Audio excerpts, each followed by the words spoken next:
just hit Uh, 1,000 subs, man. Oh, that's right. I Oh, did nice. see that. Congratulations, Ginger, on Congrats, buddy. 1,000 subs. Our Australian friend there killing it with his content. Um, our friend Chabot pops in. He says, "Hello, guys. How you doing? By the way, I'm watching Rosemary's Baby and up to 2008 in my memoirs. You're getting there, man. You're coming along." Nice. Kicking ass, boy. Yeah, it seems like just yesterday it was at 1995. So you're killing it. And which Rosemary's Baby? The new one with Zoe Saldana or whatever, or the classic with Mia Farrow? I appreciate you guys. We appreciate you back, Chabot. Hey, Ginger Ninja. Folks are saying hello, the terrific trio. Well, yeah, we became friends as first, like early on when we all met on here, and it's nice to see that we're still all friends and hanging out on this. And what better movie to watch with a group of friends on Christmas? Oh yeah. Heck yeah, man. The old one. Okay, yeah, that's classic. I watched it a couple months ago. My wife was pregnant with our first daughter there, and of course I have made her watch Rosemary's Baby while she was pregnant because I'm a terrible, terrible person. Honey, I know what movie we should watch tonight. Yeah. Oh boy. Anthony got a new girlfriend. Congratulations, my friend. Nice. Lucky Congratulations. lady. I mean, congratulations to her is what I'm saying. She's a lucky lady. Quite a catch, Anthony. You get an Arsenio Hall whoop whoop for that. Whoop whoop whoop. Yeah, whoop, whoop, whoop, whoop, whoop. Nice. Hey, The View with Drew. Welcome, Drew. Always dig that Logan when it pops up. What's that? I got a Christmas movie out on YouTube. That's what I was going to point out. Our friend Rob has an awesome Christmas VHS Christmas on his channel that you should check out. Thank you very much. Classic OG Steve. Yeah, I was thinking about checking that out. Let's see. I made a post earlier about it. It's like a yearly watch for me, man. Now after Yes, last you did. year. I appreciate that, by the way. Thank you. Yeah, man. It was really cool. Really, really cool, man. I was like, you could tell the work you put into it was like, yeah, it was really good, man. Well, I tried my best, with what I had, and I wanted it to be a bit cheesy too, so. Well, it's definitely fun, man. It's a fun one. It's good. Thank you. I appreciate that. It's and that's why, man, it's so good to see you back, man. It's just like I can't express like how great this is. I'll get to watch this movie especially. Well, I was just telling Don that before we went live that I it's you guys have been like super supportive, and every time I check in on a stream when you guys are streaming, you mention you say very kind words about me and stuff. So you guys are some of the reason why I'm here. So I appreciate it. Appreciate the hell out of you. Love you, man. Happy holidays and Merry Christmas to you, my friends. Speaking of friends, Marty is here. I see the best, but you can't be wearing any shoes either. You really think you can win, cowboy? So let the quotes fly. Our friend Corey is here. Welcome, Corey, from Wilkie's Movie and Music. Hey, Corey just came fresh from a stream with Gareth, where the two of them were watching European Vacation. Yeah. So Corey's having the best possible double feature known to man: a Griswold movie followed by Die Hard. I watched the French version of Inside as my grandma mama laid next to me. Glad she didn't see it because I would have messed her up. Yeah, that's a bad one to watch when you're pregnant, but fun nonetheless. I'm seeing Sonic the Hedgehog this week. Well, be careful he doesn't see you first. He'll take off. That guy's speedy. That's what I've heard. Let's see here. Vest. Oh, I got you. I bust vest, but that's all the same. Chabot saw Wicked. It was awesome. Oh, did either of you fellas see Wicked? I haven't seen it. No, I don't think so. No, it's that's one I'll watch on home video just because Is that an older movie or a newer movie? No, it's brand new. They made that the follow-up to Wizard of Oz stage play about the witches. Wicked. So now they finally made it into a movie, and it's kind of like, I'm sure it'll be an awards darling in the early spring here, but late winter. I thought I had a cut box movie here of a movie called Wicked. That's what I was thinking. I bet the movie Wicked, like that title, has probably been. Let's see. I was going to like a whole wrong place. Yeah, man. Yeah, a different thing with Wicked. Yeah, that's you've got a vivid imagination. I think I don't know. I might be wrong, but I'm trying to look for it.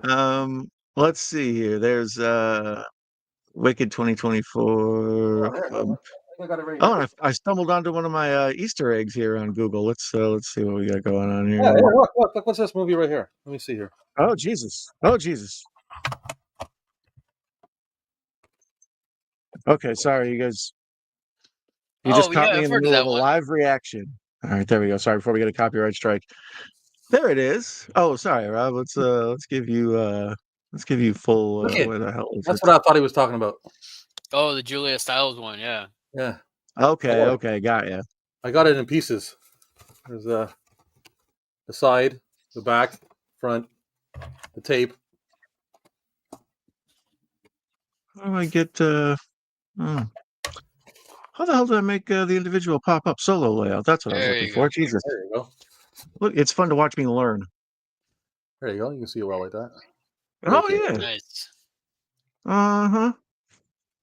That's what I was wondering. She's like the bad guy in that, right, or something? If I remember correctly. I don't think I've seen it. I think she's like the killer or something. This was like early in her career. Not Wizard of Oz. I know that. Yeah, no, not at all.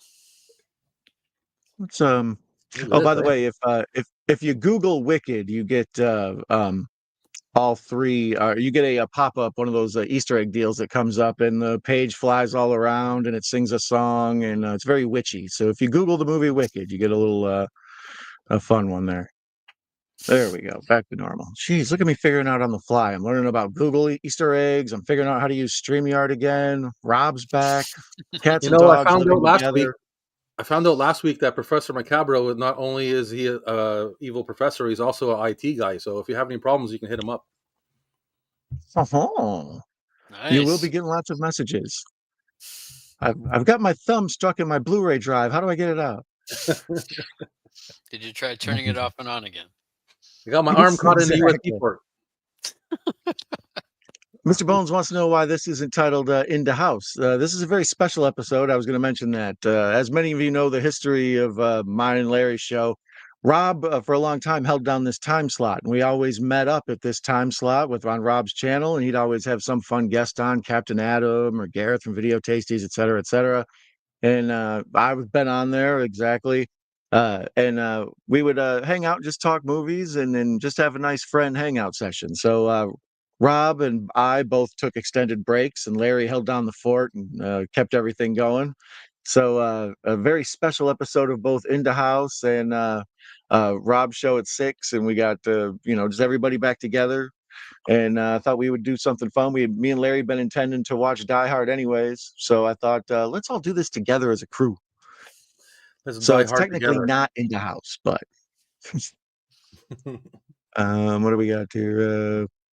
I'm watching Hardcastle on McCormick. You watch a lot of stuff, Anthony. But Hardcastle on McCormick, a classic, the old TV show, I'm assuming. No Wicked, none the Wicked, only Wizard of Oz and Return Oz for me. Professor is a Wizard of Oz purist, I see. Mm-hmm. What about that? Yeah, with principles. What was that other one? The Disney one? The Sam Raimi one? Oh, was that Return to Oz? No, it was Oz the Great and Powerful. Yeah. There you go. Yep.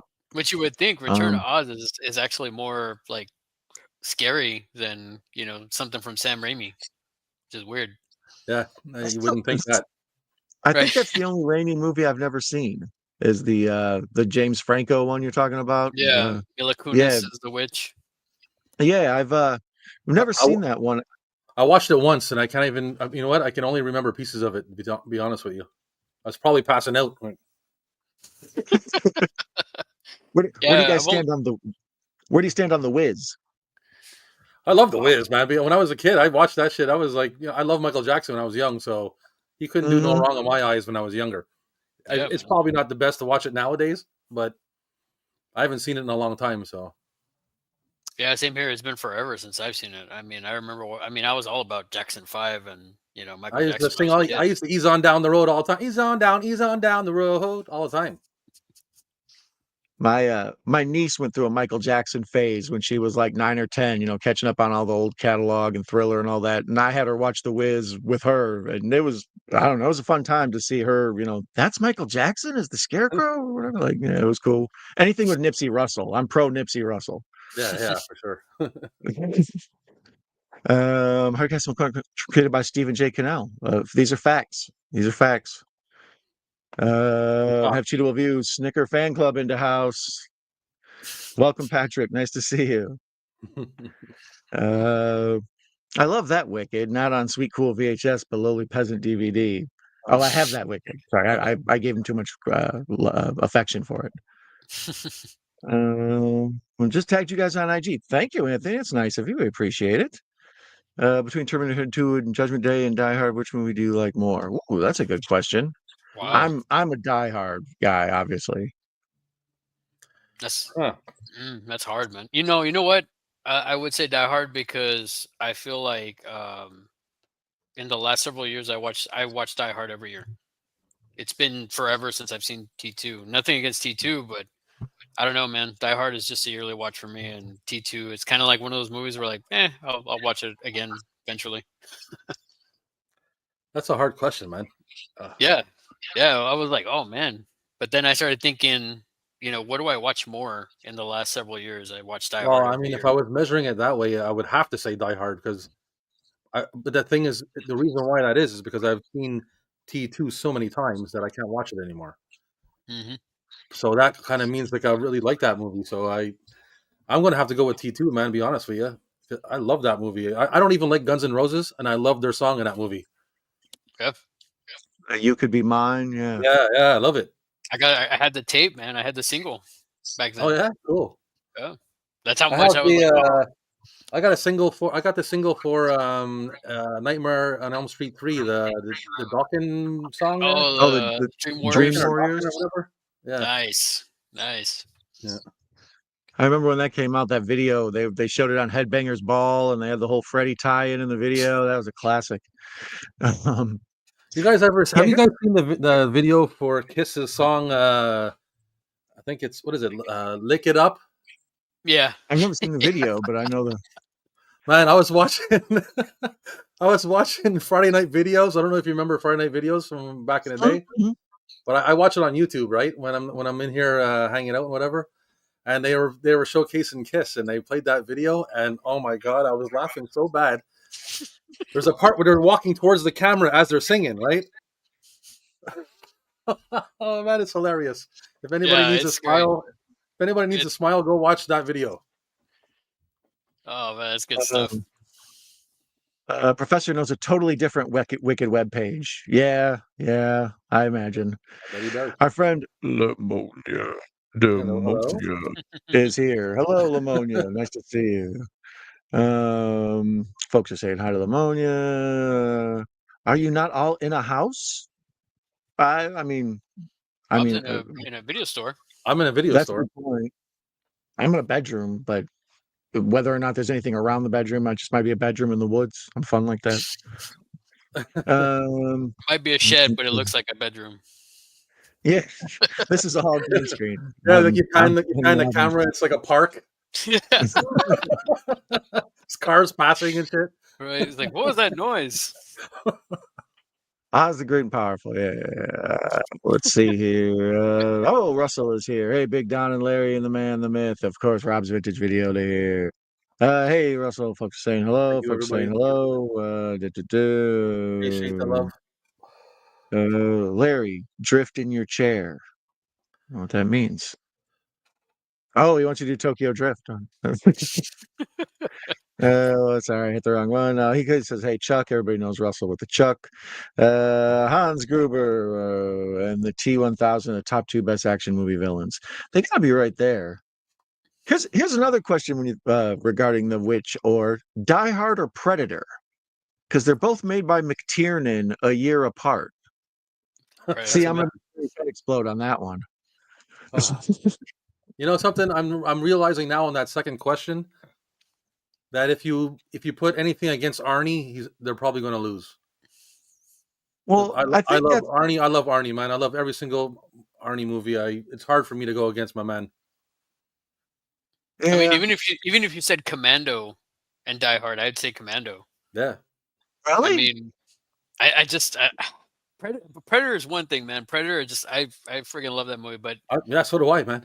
I mean, It's another movie I've watched so much that I try to stay away from it now, just so I can like it again in the future. well, I think the last time I saw it, was probably the last time that me and Don did it. No, I've seen it again. I saw it with a buddy of mine when he was visiting, but it's just one of those movies where it's like I watch it every so often, and it's just I love it every time. For me, it's what I put it on like when I can't find anything else to watch, I'll play it, and I it's not the good thing to do because then you get sick of it doing that, you know. But it's one of those movies that just makes me feel good. It's a good movie. I'll put it on and I feel comfortable with it, you know. Yeah. Well, I feel like Die Hard is actually kind of a response to Arnie and Sly dominating the 80s. Like it was the first like big action movie where the dude was sort of an average Joe and Stallone and Schwarzenegger look like they're built for any problem, but as Yeah, where like, McClane is just sort of a cop who really wants to get home to his family on Christmas, yeah. Yep. And by the Well, way, I mean, I got a I pen love and Die paper. Hard, man. Obviously, it's a great movie.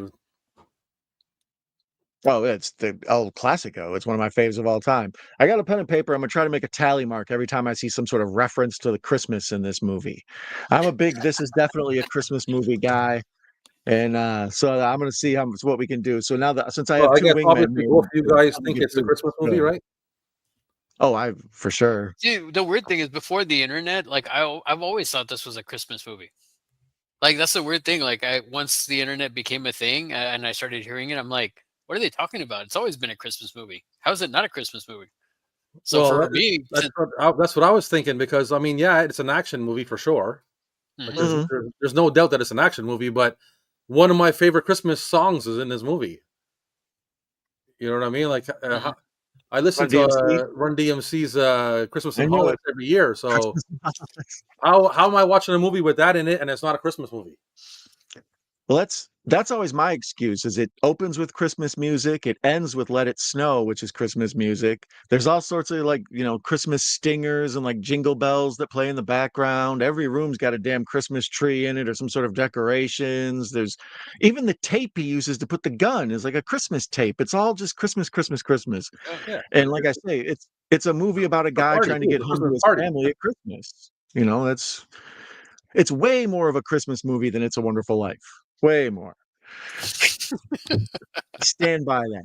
I don't know I'll about fight the that, Greatest but Generation over that one. I love It's a Uh, Wonderful Life too. But I don't know what I would. It's as much as a Christmas movie as Gremlins is. That's for sure. Yeah. yeah, and I consider Gremlins a bit of a Christmas movie about Sure, gift it is. giving and all of that. It's got to But be. I think since it's not like a romantic comedy or sort of the traditional Santa Claus fare that people don't think of it as a Christmas movie, that's kind of the argument. Yeah, because a Christmas movie is supposed to be like heartwarming in some kind of way and blah blah blah. Yeah, Well, it's like but like nowadays, it's like Lethal Weapon is the argument now, right? Like everybody's like moved on from Die Hard to Lethal Weapon. Like I'm hearing that more. I'm like, what are you talking about? It's of course it's a Christmas movie. I don't know. Let me see if let me check this real quick here.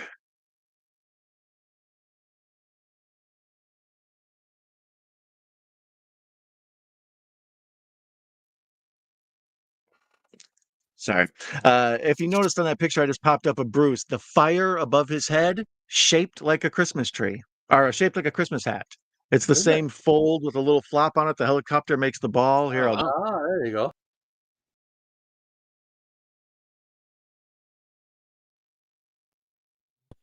Yeah. deep thoughts with Don. It's a little fold over. The helicopter makes the ball.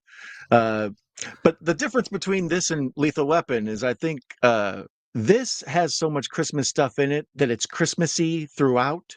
As where like other movies like Lethal Weapon, a lot of the other Shane Black stuff, apparently Invasion USA, a bunch of crap like that. They put Christmas, Last Boy Scout. They put Christmas in the background to remind, like, okay, this action hero is risking his life and jumping out of buildings and exploding and stuff, and other people are at home like drinking hot cocoa and trading gifts or whatever. Like, there's real world still carries on even in the middle of your whole action thing you got going. As where Die Hard, it's just like beats you over the head, like Christmas is now. We got to get them for Christmas, you know. Yeah, it's saturated with Christmas for sure.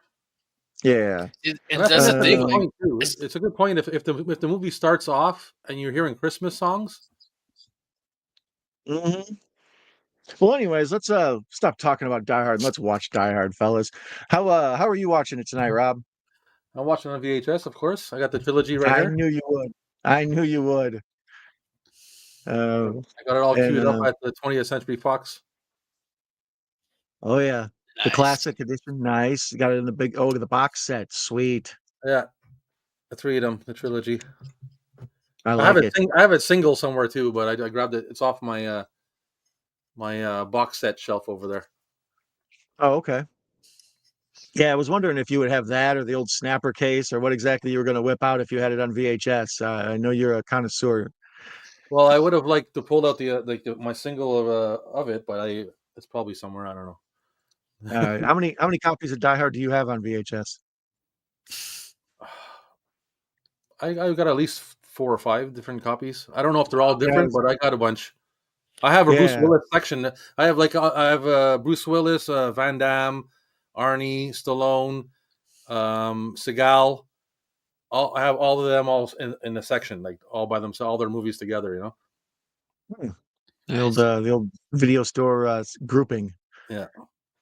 Larry, how are you watching it? It's on Tubi. Oh, okay. Yeah, I also saw it was on Disney Plus or Hulu or whatever that package is. Yeah, according to Google, that's where it is. I'm going to be watching it on Amazon Prime over my shoulder here. It's on Prime too? Yeah. I'd be able to do Prime, so maybe less commercials. Yeah, that's what I was thinking because my Disney package is the one with commercials. So I was like, oh, it's going to pop up and drive me nuts. All right, let me see here. So both you guys are watching it digitally? Did you know what I mean? Yeah. Yeah, unfortunately, I have the Blu-ray box set, the one that has most of them. I'm just like I'm wondering about the time. Yeah, the VHSs are what they're usually faster. Well, I mean, it just might have a little bit more. You know, might have more stuff in it too. You never know. Oh, the special edition. Oh, nice. We'll see. Well, I mean, just on digital stuff, they cut stuff out and whatever. Yeah, alter things without people knowing. And this is apparently the 2-hour, 12-minute version. I'm watching here. This is I think it's some kind of remastered thing. I don't know. Yeah, I have the DVD like big double disc set like that, the same one that Speed comes in, the like silver box with that, and like I have that one. I'm actually sitting on it. My underneath my bed is my entire movie collection. Like this spot in the room weighs approximately 1,000 pounds. I watched it last night. I have it on DVD as well. I have the 3 of them on. And what do you call it? A steel book? Yeah, is that what it's called? Mm-hmm. Steel case. Like is it actually steel? Yeah. Yeah. I got the 3 of them, those 3 on DVD and individually in the steel thing. Nice. It's part of my mother collected Blu-rays and DVDs. When she passed away, she left them to me. So I have almost 1,500 Blu-rays and DVDs. Yeah, that's a big collection, especially for someone with focus on the VHS primarily. Yeah, well, I mean, I collect VHS, but that was my mother's collection, so now I got a bunch of DVDs. Yeah, I never the DVD format I enjoyed a lot because of all the other added features that came with it and some of the other stuff, but I always missed the big just something about holding a VHS in the box and everything. It always just feels more like it's like an album or something. There's a feel to it, a vibe. Yeah, you all lined up, Larry? You ready to roll? Trying to. This thing is trying to. They're fighting you? Yeah. I don't know what's going on. It's been weird. Well, maybe I'll just do it. Maybe I'll just do it on Tubi. All right. Yeah, see on Tubi it says 2 hours, 12 minutes, just like yours. Yeah, I don't know. I don't think they include commercials in their runtime projections, so it'll probably be 224 or something for you or whatever. But that's okay. It'll be fun to see where you're at if we finish early. So I'm all queued up. I'm at 20th Century Fox. Okay. And I believe same here. What am I going on here? Do I got commercial? Skip. Die Hard. 20th Century Fox. All right. We'll see. We'll push boundaries of copyright law here with the Die Hard over my shoulder. Well, yours is showing a lot more than mine. I don't think you can make mine out, eh? No, it's off to the side and it's kind of white. Yeah. But I was trying to at least crop it and get it up in the corner a little bit so it'd be somewhat hidden, but at least people would know where we're at. It's Die Hard. Die Hard should just be in public domain out of the kindness of people's souls. That's right. It's like, why are we holding this from anybody? Everybody knows the movie over and over and over again. They ought to send them out to people at Christmas time. The government should, like stimulus checks or whatever. It's again, here's a copy of Die Hard. I don't see why not. Yeah, that sounds reasonable to me. Yeah, it's like it's going to bring world peace. Just watch. Yeah, just bring Die Hard. But I do love me some first two Die Hard. So Patrick's a Die Hard fan. Tiana Loves Movies is here. She says Die Hard watch party sounds fun. Well, welcome, Tiana. Glad to have you here. Welcome. Another action movie villain people talk about is Agent Smith from The Matrix. Yeah, Hugo Weaving's kind of amazing. I don't know, sci-fi, fantasy, action MVP guy. You could be mine with the Arnie as a classic. I agree, Russell. Sorry, guys, we're just getting caught up on this chat here. Lads, I have more curiosity. What if they then do a 70-year-old Frank Sinatra had starred in this? Yeah, that was the original idea for this movie, is that Frank Sinatra was going to play this. This is, I believe, a sequel. Oh, really? Yeah, this is based on a book, which blows my mind, because what kind of action movie is adapted from a book? I never heard that. Yeah, this is a book. Frank Sinatra was in the book is a sequel to whatever, a movie that Frank Sinatra was in where he played a detective. Okay. So technically, Bruce Willis is playing Frank Sinatra's role or whatever. He's the recast. But I know there was, there's all sorts of rumors about the different people that were supposed to play this role. But Frank Sinatra was, for a long time, was slated by the studio to be the guy in this role. I don't know if I would have dug Frank Sinatra in John McClane's role, but he would have been good as Hans Gruber. Yeah. Or well, I was gonna say he can't really be Mr. Nakatomi, but that role he would be good for. Because he could have been the bad guy for sure. He had his own swagger and everything. The same kind of swagger, but different. Well, it's kind of like what's his name from Running Man? Yeah. Oh, Richard Dawkins. There you go. Who loves you and who do you love? Yeah, it would have been. I would think it would. I think it would be something similar to that. Yeah. I mean, or he could have been. You know who he'd be good as? Damn it, what's that dude's name? The guy who was the principal in Breakfast Club. The Dwayne in this. Yeah. The guy that shows up or whatever. Johnson, yeah, Detective, Police Captain, Head of Detectives, Dwayne Johnson. Well, Dwayne, you just got butt fucked on national TV or whatever. Yeah, he could play that role. Sinatra would probably do good, but there's something about the principal from Breakfast Club that really is the best. Yeah, I think it's kind of hard. It'd be hard for him to pull off like everything that Bruce Willis does in this movie. Yeah, especially at 70 or whatever. Yeah, for sure. And if they would have made this when he was age appropriate, they wouldn't have been able to do, as awesome of a movie. He had the first a lot of back head shots. Look at Marty knowing Marty succinctly saying what I rambled through there. It took me like 5 minutes to get out. That's awesome. Yeah. Thank you. Papa Gas, what up, fellas? Welcome. Pop quiz, hot shot. Who wins in a fist fight between John McClane, Die Hard, Corbin Dallas, Fifth Element, Harry Stamper, Armageddon, or Joe Hallenbeck and Les Boy Scout? So out of the big Bruces, who you got? Man, I'm between McClane and Dallas. I'm gonna go with Corbin Dallas. Yeah, I think I'm gonna go with Corbin Dallas. Because I mean, Joe Hallenbeck too, though, man, because he was Hallenbeck's a bad over man. the whole time. He got his ass kicked, and he still won. Sort of. I think we agree Harry Stamper was a good dad, but he wasn't. He was an accidental action hero. He just had drilling skills. Okay, so he left the planet and saved the world. So yeah, I mean that was impressive. But Yeah, I don't know. I think I would think I would take McClane first, Hallenbeck and Dallas as a flip a coin, and then Harry Stamper last. I don't know. That's tough though. It seems like he'd be too distracted at Ben Affleck in the crowd and Well, see, the other thing Papa too, Guess. the other thing that's interesting is if you think about it, Corbin Dallas and Hollenbeck, they were both like sort of in the service. Yeah. If you think Yeah. about it, Yeah. because Hollenbeck was a Secret Service guy, he was like he was that, and then Corbin Dallas was actually in the military. Hmm.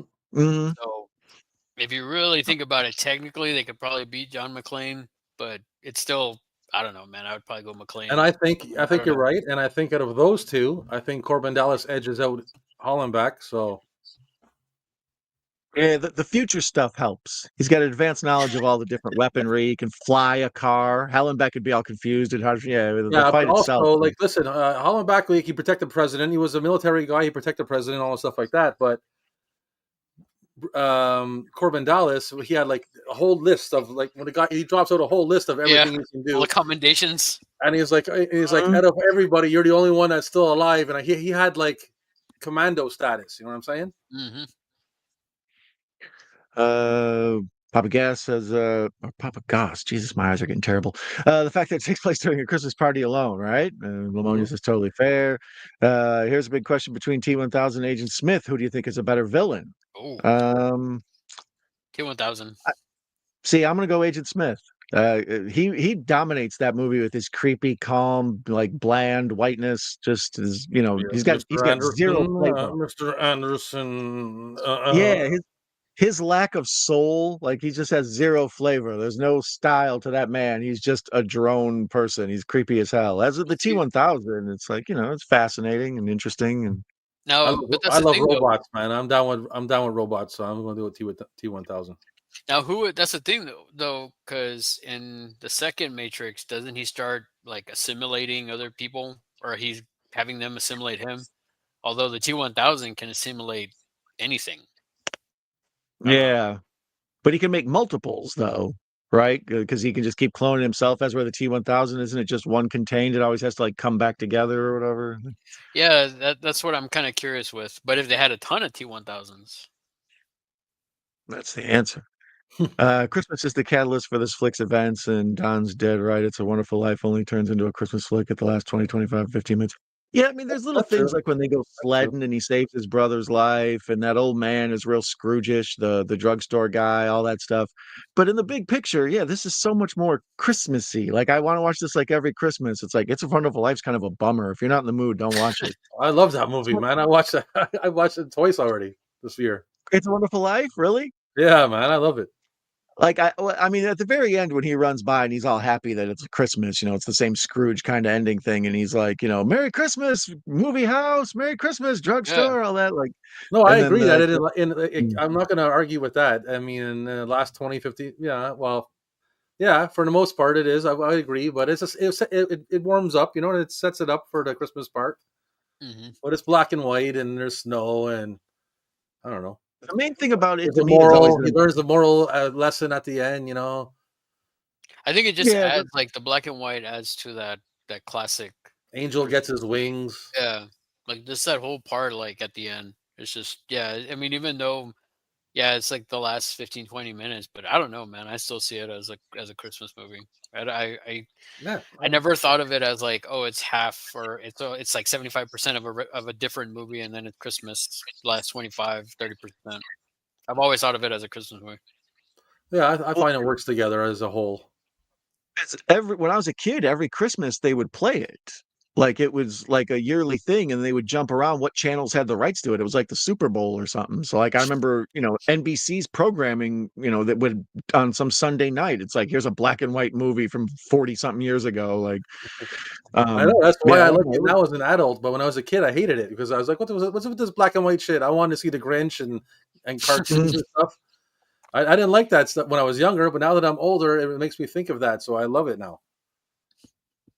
Yeah, it's got That's one of the reasons, like Citizen Kane, a bunch of those old classic black and whites. The reason I dig them is I'm always impressed at what they were able to do back then without all the stuff, without all the computers, without all the advanced effects knowledge, just basic cameras and scenes and what they learned from making stage plays and stuff. So I always dig old school movies just to see what they were able to pull off.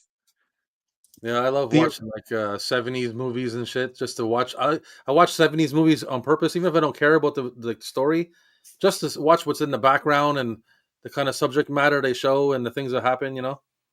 Mhm. Who do you think is the most overrated action movie character? For me, I would say Neo from The Matrix. He's for awesome in the first movie, 2 and 3. He's too powerful. Yeah, I don't know. I dig that first Matrix so much that I give a little leeway to those other two, and then I completely ignore that fourth one. But I mean, I think they were trying to create a superhero character. It's basically a Superman type story, except it takes place in, so I don't know if he can get too powerful.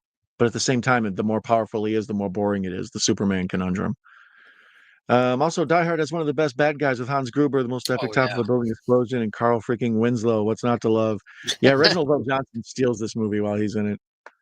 So I have a Did I question for you do that? guys that I was thinking about was with him now, him as the cop or him as Argyle's a limo driver. The only reason why I say that is because he was a limo driver in Crocodile Dundee.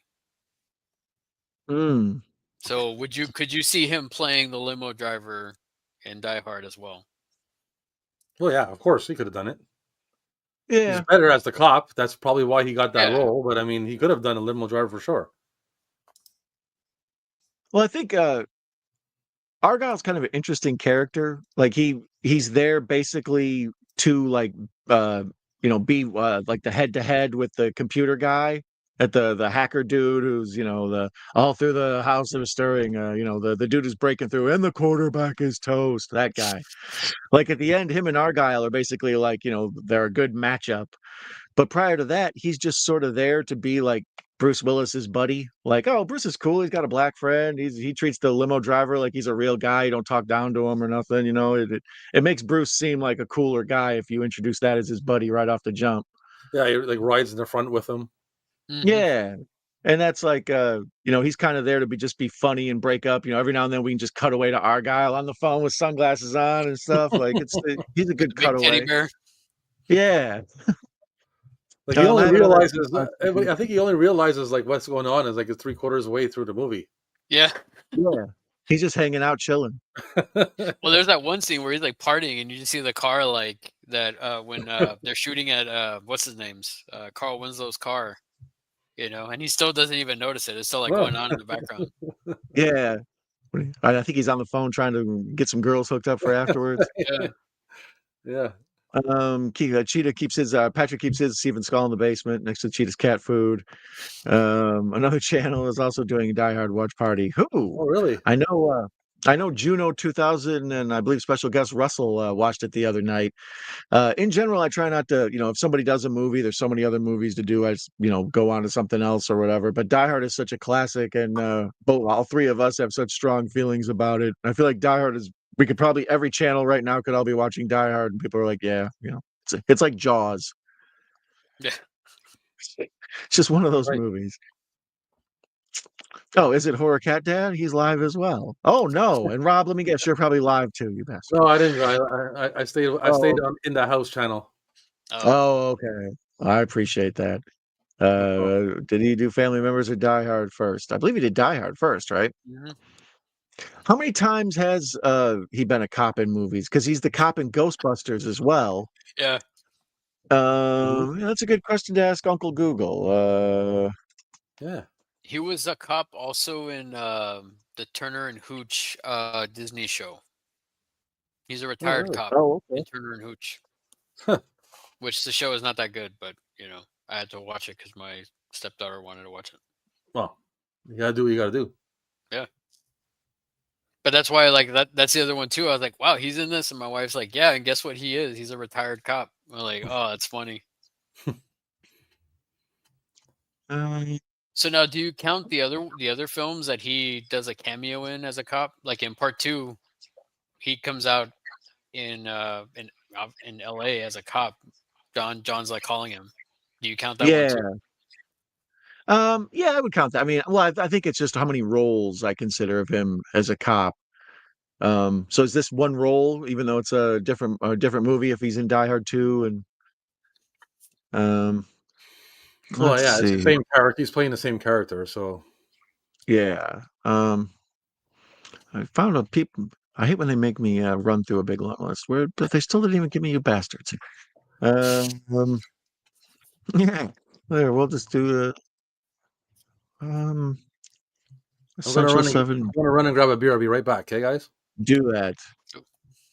Okay, so he was in Plain Clothes, a TV show where he played a cop. He was in Turner and Hooch where he played a cop. Die Hard 2. He was on an episode of Chuck. Speaking of Russell, he was in Ghostbusters as a cop, Die Hard as a cop, and Family Matters as a cop. But it seems like he's probably even had more than that. The internet's lazy on this one. I expected more from you, internet. Let me down. You Interwebs let me let us down, internet. I picked up the Die Hard Blu-ray box set in my library. I have the 4-pack on the Blu-ray too. Although the DVDs, I have all 4 except they're separate.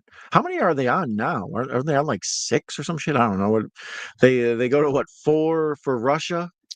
Oh no, 4 is Live Free or Die Hard. Yeah, Live Free or Die Hard, and then the next Russia. One. And then was there one after that? I don't know, man. I never saw. Happened and everything got to be a blur. And yeah. I don't think so. I think there's 5, right? There's 5. Just the 5 that Russia's the last one. I think so. Okay. And that's the one wrong. I'm pretty sure. That's the one where it's like his son or something, right? Yeah. Awesome. Because in the Live Free or Die Hard, it's his daughter, right? Like she's dating Justin. What's his name? That movie's pretty good, man. There's a lot of action in that movie. That movie, like, there's a lot of cool shit going on. I have to say, I've watched that a couple times. Live Free or Die Hard. Yeah, I still think that one is pretty solid. It's just I don't know, man. I feel like after that I was just kind of like, I don't know, man. The Russia one, I saw the trailer for it. I never saw it. I was just like, I don't know. No, I don't think I've seen that one. I'm not sure. I'm drawing a blank. So 3 is I like 3 a lot too. I think Jeremy Irons as Gruber's brother. I think he did a pretty good. I mean, nobody's gonna beat Hans Gruber, but it's just like I thought he did a pretty solid job. I like how they connected that too. Yeah, it was okay. It's the weakest one out of the 3 anyway for me. Yeah, definitely. With a Vengeance. Yeah. I think I like obviously 1 the best, and then 2 and 3 are kind of tied. For a long time, With a Vengeance was probably my second favorite because they do the him and Samuel L. Jackson thing, but at the same time, John McClane's a solo act. Like him having a buddy to work off of is sort of weird, but him and Samuel L. work so well together. It's I don't know. And I like the whole solving mysteries. It was very like video gamey. You got to solve this puzzle or riddle and get to the next thing. And I liked all that. But yeah, the fact that it was out and moving around as opposed to being trapped in a confined space. But part of the charm of John McClane is that this just sort of falls in his lap in this first one and he figures it out and comes away. And then by the time it happens again on the second one, you're like, maybe it's you. and then the third one, it's like they're specifically targeting him. And then in the fourth one, he's just like, this is what I do now. This is my part-time job. I save the world. And everybody knows him. Everybody knows like he's a total badass. So it's like, I liked them in the order they come. To be honest with you, I like the first one the best, the second one the second, third one third, and the fourth one fourth. Yeah. And I don't think I've seen the fifth one. I'm not sure. The second one has a very similar tone to the first one. It's real shadowy and the music and everything, and it feels like that. But once they get into Vengeance, they're outside and it's sunny and it's a lot of different locations and it feels like a different type of continuation. Well, I like the snow. I like any film that has like snow like that is I don't know. It's like that's probably why Empire Strikes Back is one of my favorite movies of all time. I mean, what would have been cool? You know what would have been cool if they would have done Die Hard 2 the exact same way they did it, but it was right after Die Hard 1 and his wife and him were like at an airport going somewhere. like right after one ends. You know what I mean? Yeah, like trying to like maybe go back to New York or something. Yeah, like they're trying to fly somewhere right after the first one, and then the second one happens like right away. That would have been pretty cool, I think. That'd be interesting. And then it leads into like New Year's. Yeah, that'd be Now interesting. your shit's coming up. Russell says he's not watching. He's seen it so many times he can play it in their head. There you go. Never understood why that guy kicked the server. That's not going to do anything. Movies lie. I mean, like the professor, I'm an IT guy, so it's like that's not going to do anything. I know. Sorry, man. It's just like every time I see that part, I'm like, that's not how it works. These guys are not on point. Yeah, this movie's lying to me. Paul Gleason is the Dwayne Johnson or whatever his name is. Dwayne Johnson. That's his rock on, buddy. Oh my word, you said butt fucked. I love that for you, right? I did kind of sneak it in there. That's how far behind I am on these chats. We're all the way back at BF'd. Paul Gleason, we're gonna need more CIA guys. That's one of my favorite, like low key, dry lines. Well, we're gonna need more CIA guys. Corbin Dallas was pretty good at getting out of crazy situations. I wish they would have made more of those Fifth Element movies. I love that. That's another movie. Yeah. For a while, I think they were, because I mean, it did well in the box office, and I mean, everybody I've talked to, I've never heard anybody say they don't like that movie. Yeah, I mean, it's action. It's sci-fi. Bruce Willis. Go ahead, Rob. My nephew's name is Corbin. Does he live in Dallas? No, if I'm not mistaken, I think his middle name might be Dallas because my sister named him after that movie. Oh wow! Wow. Yeah, that is good trivia. None of the rest of us have a family member named after him. I'm not that good of an uncle, so I should know his middle name, but I think it's Corbin Dallas. But I know his first name's Corbin at least, so that's pretty good. Nice, that's pretty cool. What about Hudson Hawk? Love that movie. I was gonna say I actually cape for Hudson Hawk. It's one of the most, like, people hate it. People talk about what a flop it was, what a big waste of money. I kind of, there's a lot about it I like in Hudson Hawk. Oh man, I that's one I saw it on Showtime so many times back in the day. And every time I love that movie. It's so batshit that it's just, yeah, it's great. I haven't watched that. I remember watching it back in the day, and I don't think it's a bad movie. I be honest with you, it's been so long I can't even hardly remember it. I should probably revisit it, but well, it's such a, like, goofy party in the future. Like, I remember it's like he's some kind of thief in something or whatever, right? Yeah, him and Danny Aiello are like cat burglars. Yeah. I recall it, but it's been so long since I've watched it, so I'm gonna have to revisit that one. It's got Richard E. Grant and what's her name, Sandra Bernhardt. Yeah, and who is it? Andy McDowell? Is that who the woman is in it? The love interest, the nun, the Vatican nun. The hook to that one is that they to keep their timing in sync so they can meet up and stuff while they're performing their heists, their cat burglaries. They sing, and then they time out their music so they know this song is this many minutes long, so I'll see you in 4 Jeopardy theme songs or whatever. Yeah, so I remember hate about it. It's like, why is he singing? I think I think on one of my old streams with Captain Adam we talked about this, and I remember saying the same thing. Because I think he's a fan of that movie, and I was like, I haven't seen that in forever. I still haven't seen it.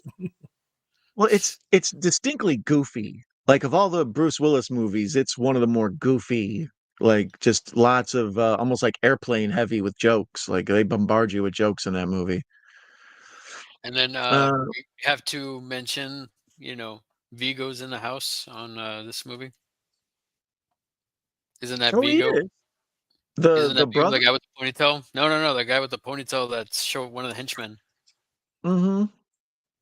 Isn't he Vigo? I'm pretty sure it's Vigo. Now that you say it, I think it is.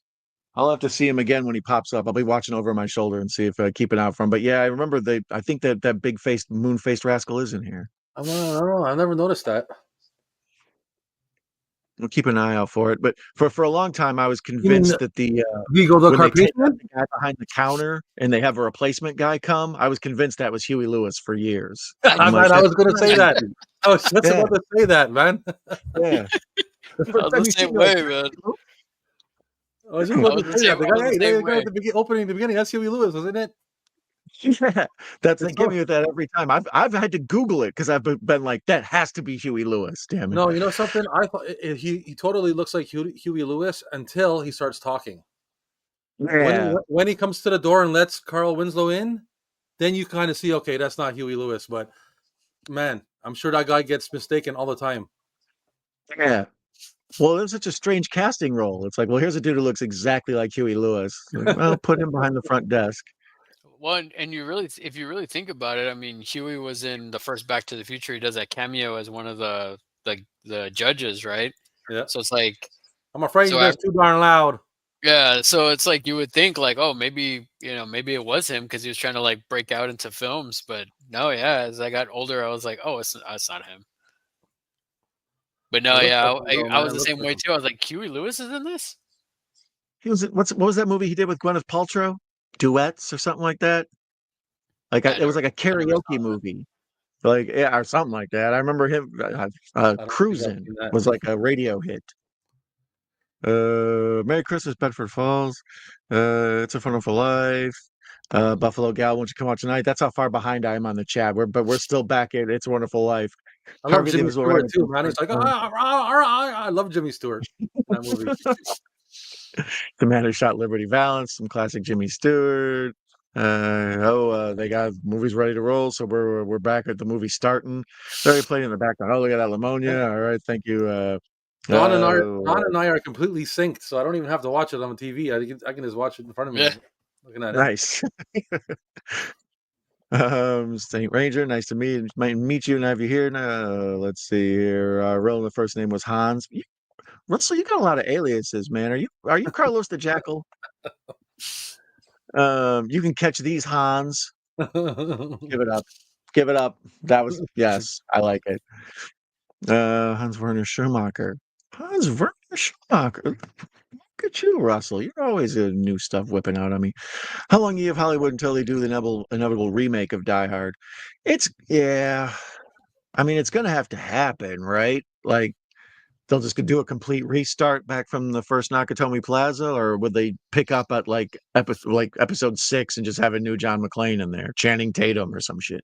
It'll be Jane McClane, and it'll be Gina Carano, and You know something? Yeah. You had me laughing when you said Jane McClane, but then you said Gina Carano. You know, she's pretty good though. I oh, watched she is.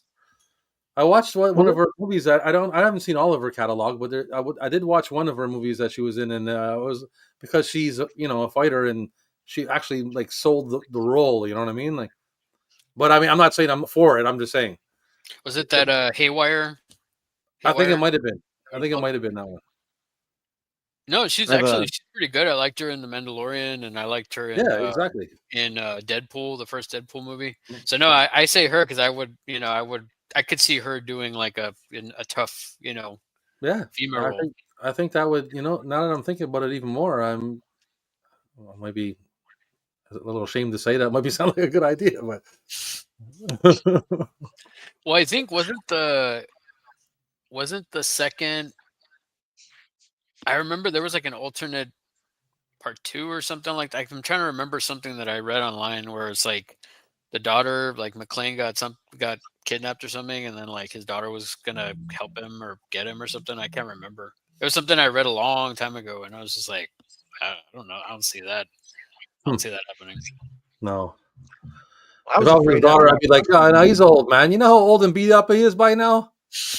You're trying to use him for ransom? Are you kidding me? Yeah, it's like You give me some money and I'll come get him, okay? Goodbye. well after those last two had the kids in it, I was expecting part 6 or whatever to have the whole family, like the McClanes at that certain point. It's like, now both kids are grown up and Yeah, I think that's why I accepted number 4, and then I was like, okay, you know what? That's it for me. And I have nothing else. I have no idea about anything else after that. Yeah, because I think I can't remember his name, but he was in the Suicide Squad. He's playing his son in the Russian one, if I'm not mistaken. The guy from Suicide Squad. Which one? Courtney. I don't know. I know it's Courtney something. Cal L. What's up, Cal? Hey, Cal. How's it going? Cal, I don't know if I mentioned this last week, but Cal L's another one that used to hit me up on the side and ask how I was doing and shit. So I appreciate you, Cal L. Yeah, son of Superman. Superman, nice to have you here. Good evening, greetings to all, says Lady J. Ghoul. Nice to see you, Lady J. We haven't seen you in a while. Welcome, welcome. Glad to have you here. He's got two teeth out. I'm a little loopy. Oh, so this will be extra fun for you. Oh, wow. Nice. Free buzz. Gina Carano was great in Haywire. She would have been my first pick for Wonder Woman. Yeah, man. She sells it. I used to follow her in her MMA career before she was an actress. So I'm on her side. Let's say that. Yeah, I thought she was good in Mandalorian. I think that's all I'm really familiar with. Death Wish remake with Bruce was bollocks. Kills were good. Did either of you guys see that Death Wish remake with Bruce? No. I did. I've been meaning to, because isn't that an Eli Roth movie, I think? Yeah. Yes, I was interested to see him do an action movie, but other than that, yeah. Wasn't nothing special. Okay. I think I've seen it twice too. I think I watched it once on my own and once with somebody else, and I'm still like. Did you ever see Death Sentence with Kevin Bacon? That's a good movie. Yeah, that's apparently the book that Death Wish is made off of is from Death Sentence. So Death Sentence is actually the real Death Wish, supposedly. Oh, really? What year is that? Oh, 2005, 6. I don't know, something like that. Somewhere around there. Probably didn't see it.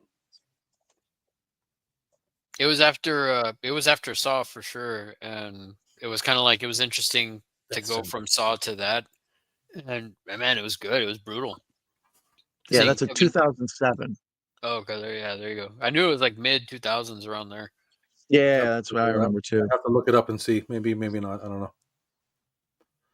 Yeah, it's got what's her name? Travolta's wife. Kelly Preston. Kelly Preston. It's got John Goodman. It's got the guy from Tron Legacy, Garrett. What is his name? Yeah, I know what you're talking about. Lady J says she hasn't been well. Sorry, guys, to see you. Oh, well, most importantly, I want you to feel better. It's nice to see you here, though, and if you're with us, that means you're hanging in there. So I'm glad the teeth are. Get well soon, hopefully. I hope the teeth feel better. If you hit me again, I'll kill you. Bruce kills Canadian actor Kim Coates from SOA. Was that in? Last Boy Scout? Yeah. Told you. I had that since film on DVD. Oh, he's blowing little kisses and it's nice. Let's see. So you know what, man? I'm thinking Vigo's not in this. Next time you see him, Larry, shout him out. Because I can't remember the whole crew. There's what's his name, Al, and there's Huey Lewis, and the main dude, Carl. Carl looks like kind of a little bit like Vigo, but it's not Vigo. No. He's the dude from Waxwork. Or no, is it Waxwork? Yeah, Waxwork. Is he like a talking henchman or just one of the henchmen in the background? He's like one of the henchmen in the background. Like he was at the beginning when they were like getting all the people out of the rooms, and then he's also one of the guys with he shoots the rocket launcher in a bit. Really? Yeah. But I'll point him out. I'll definitely point him out to you.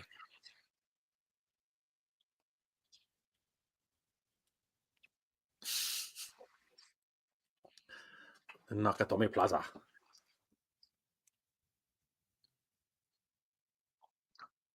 Hans.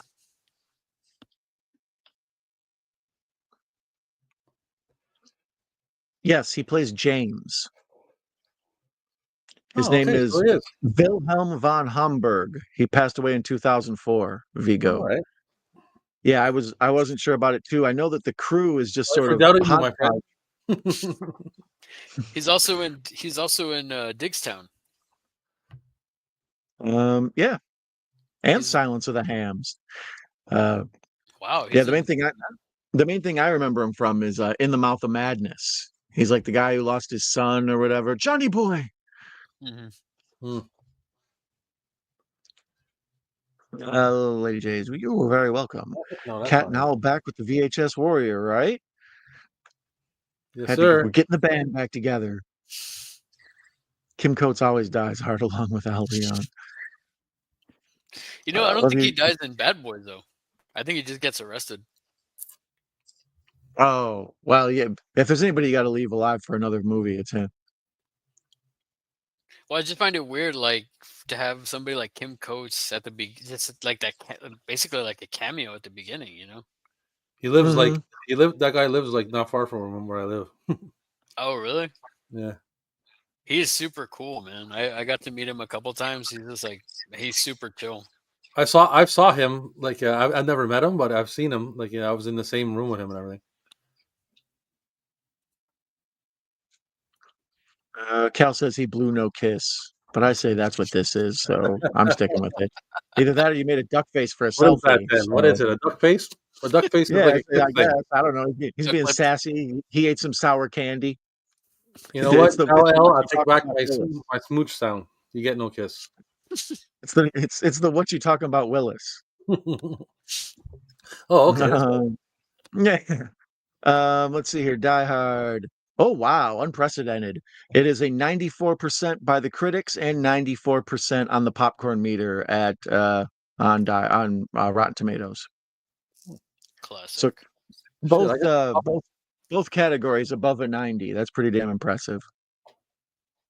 I got no popcorn. He says it's a shock face. I say it's a duck face. Shock face?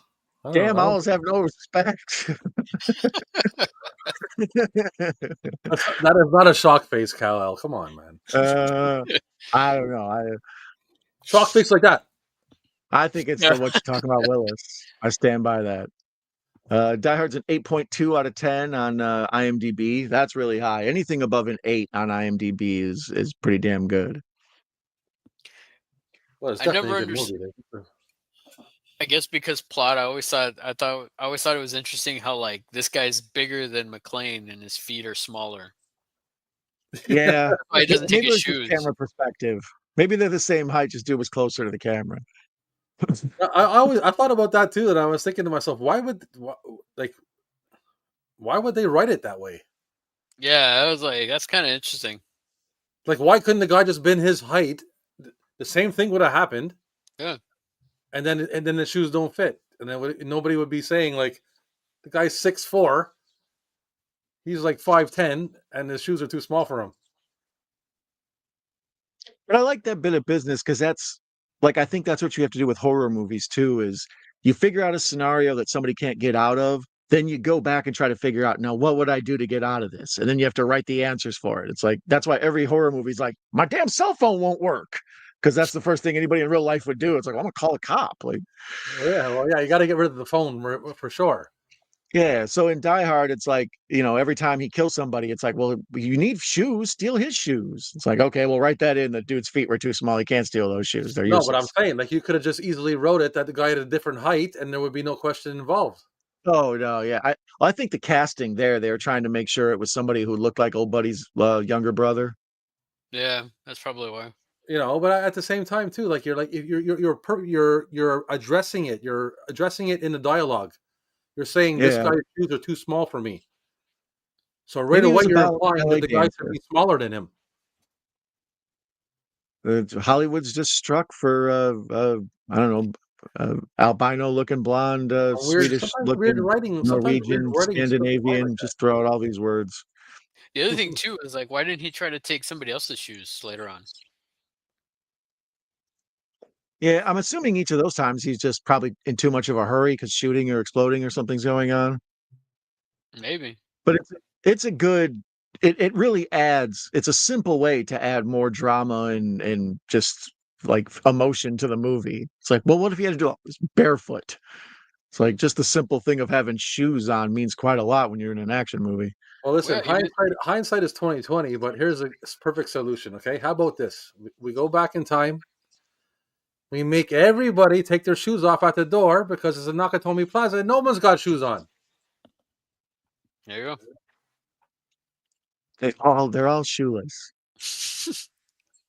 Make out sense? Of respect for the tradition, do it. But to be honest, though, I don't think I've ever had a prolonged plane ride where afterward I don't do the toes with making the fists in the carpet. Like every time, that's like the first thing after I get checked into a hotel room. It's like I got to take these shoes off and make fists with my toes. So Die Hard, something I'll say. I don't know how many people know this, but I mean, doing that is how you get rid of shin splints. I didn't know that. I didn't know. Have you ever had shin splints before? Yeah. Mm-mm. You know, when you're walking too much and you get like shooting pains up your shins, in front of your shins from walking too much. Mm-hmm. To get rid of that and to keep that away, you put your foot on a carpet, on a towel, and you pull the towel with your toes. Strengthens the muscles here, and you don't get shin splints. That's what he's doing. But nobody thought they were going to get shin splint advice on this one. He wasn't just like stretching out his toes like a cat. He was doing shin splint shit. There's another ho. I never knew that, man. That's man. That's what that's what they're referencing.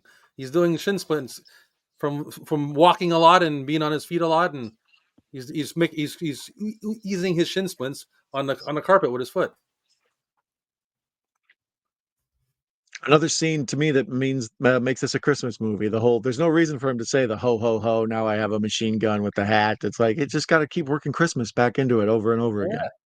Yeah, I'm sold on that. Yeah, man. I mean,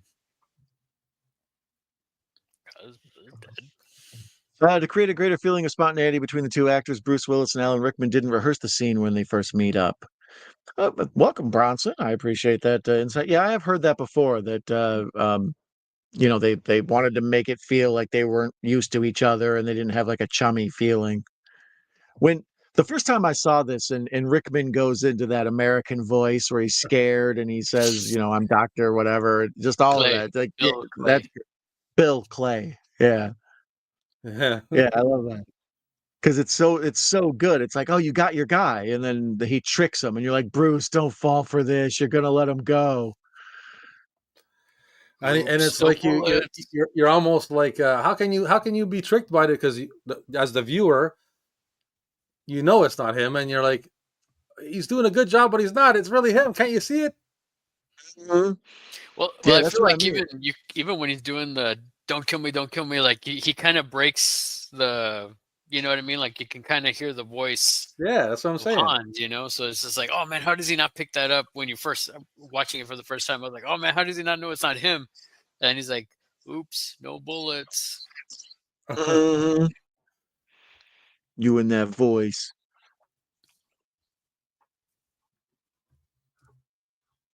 Theo, that's his name. I couldn't think of it. The quarterback is toast guy. Huxtable? Yeah. Rudy and Theo. Yeah, is it messed up that I always think of old buddy, the blonde-haired guy? I always think of him from The Money Pit. Tom Hanks and Shelley Long. You ever see that one? Oh man, it's been forever. Yeah. That used to be an afternoon cable classic. That was like The Burbs. It was just one that was always on. It's like somehow I've seen. Same with Critical Condition with Richard Pryor, where I was explaining that to somebody the other day. I was like, Richard Pryor's in a hospital during a hurricane. You never seen this? Never mind. or Moving with Richard Pryor. Or Moving, yeah, with King Kong Bundy. Yeah, for sure. I've seen that one a ton. Are those around here on TV? That Brewster's Millions plays like crazy. Oh, nice! That's a classic too. Like crazy. There was a phase in my life where I thought of Brewster's Millions at least like once a week. Like you'd see something that was just a ridiculous waste of money, and like there's some Brewster's Millions shit. Like you could, that's a good way to spend a bunch of money and have jack shit to show for it. Let's see. Bronson says, Bronson says he always thinks of Alan Rickman as Severus Snape every time he comes to mind.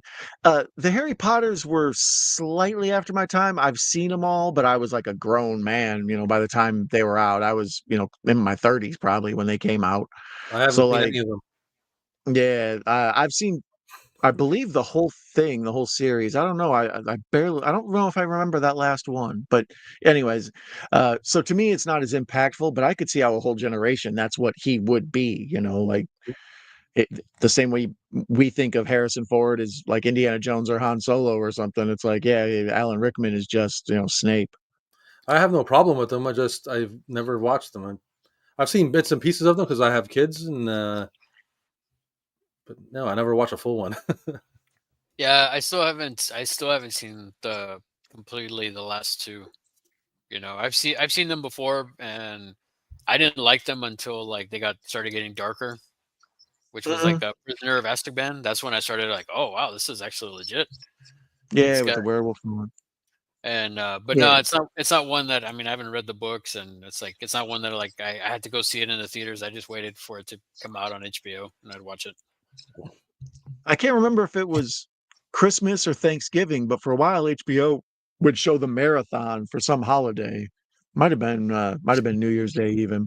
But yeah, that was their hook. It's like we just at 10 a.m. we start the Harry Potter movies and they run all day.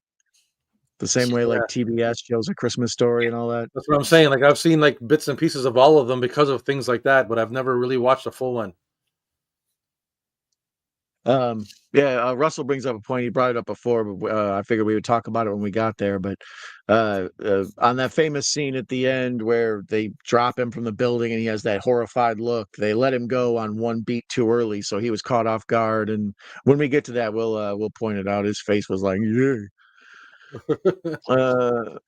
Never seen a Die Hard movie. Cal, what? You're watching one right now? Yeah, here, just follow along. Look at that, 74 cents for gas. Give me a break. Come on, Cal L. Says Carl Winslow. Just as he said that, I saw Carl Winslow. That was nice. Cal, you should definitely, yeah, for sure see one. At least one. You got to see one. What's your? You know what? And one's enough. One's enough, really, if you look at it. Oh, for sure. Because two is very much like one, and okay, three is a little, in my opinion, a little bit less better than two. So, and then four is a little bit less better than that. So, you just watch one and you're good. Yeah, that's all you really need. I play this game with franchises all the time. Like you take one that has just a ton of movies in a franchise, then you figure out what one do you need to see. So like Halloween, most people would say the original is probably all you would really need to see to get the basic idea of who Michael Myers is, etc. One or two. For Friday the 13th, I would say 4 is my best example of a Jason movie because it just has pretty much everything you need to know about Jason. It tells all the stories. There's a backstory scene. There's the stuff with the brother. All that stuff that's in there. Yeah. So with Die Hard, I would think the first one is the main one. I would tell somebody they need to see. Oh yeah. What would you say? Star Wars: Empire Strikes Back. Yeah. Yeah. What about Indiana Jones? To me, I would say Raiders, but other people would say Last Crusade. Or Temple of Doom. I mean, for me, I was, just technically, I would say Last Crusade because I think they kind of wrap everything up. I don't know. Yeah, Last Crusade is great. I mean, I remember I used to be, for the longest time, I used to be a huge Temple of Doom fan when I was a kid, and then when I saw Last Crusade, forget about it. That's my favorite indie film. I saw Last Crusade in the theater. I was the only one of the three that I saw in the theater. I actually went with my father. It was like the only time I was there with just him and I. I think my brother might have been there too.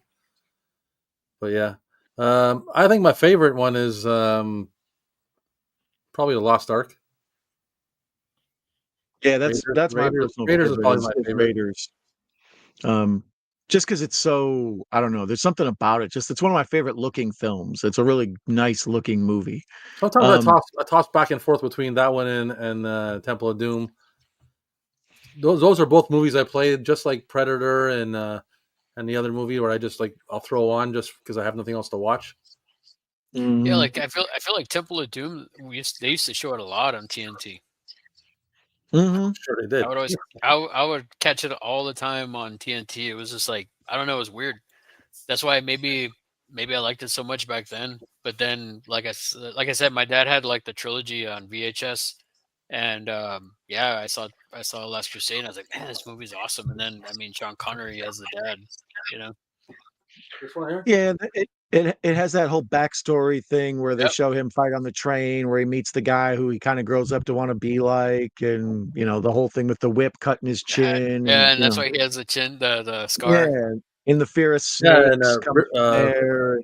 River Phoenix, was that his name? Mm-hmm. Yeah, and that's another thing. River Phoenix, one of his last big roles where he got a lot of acclaim before he passed away.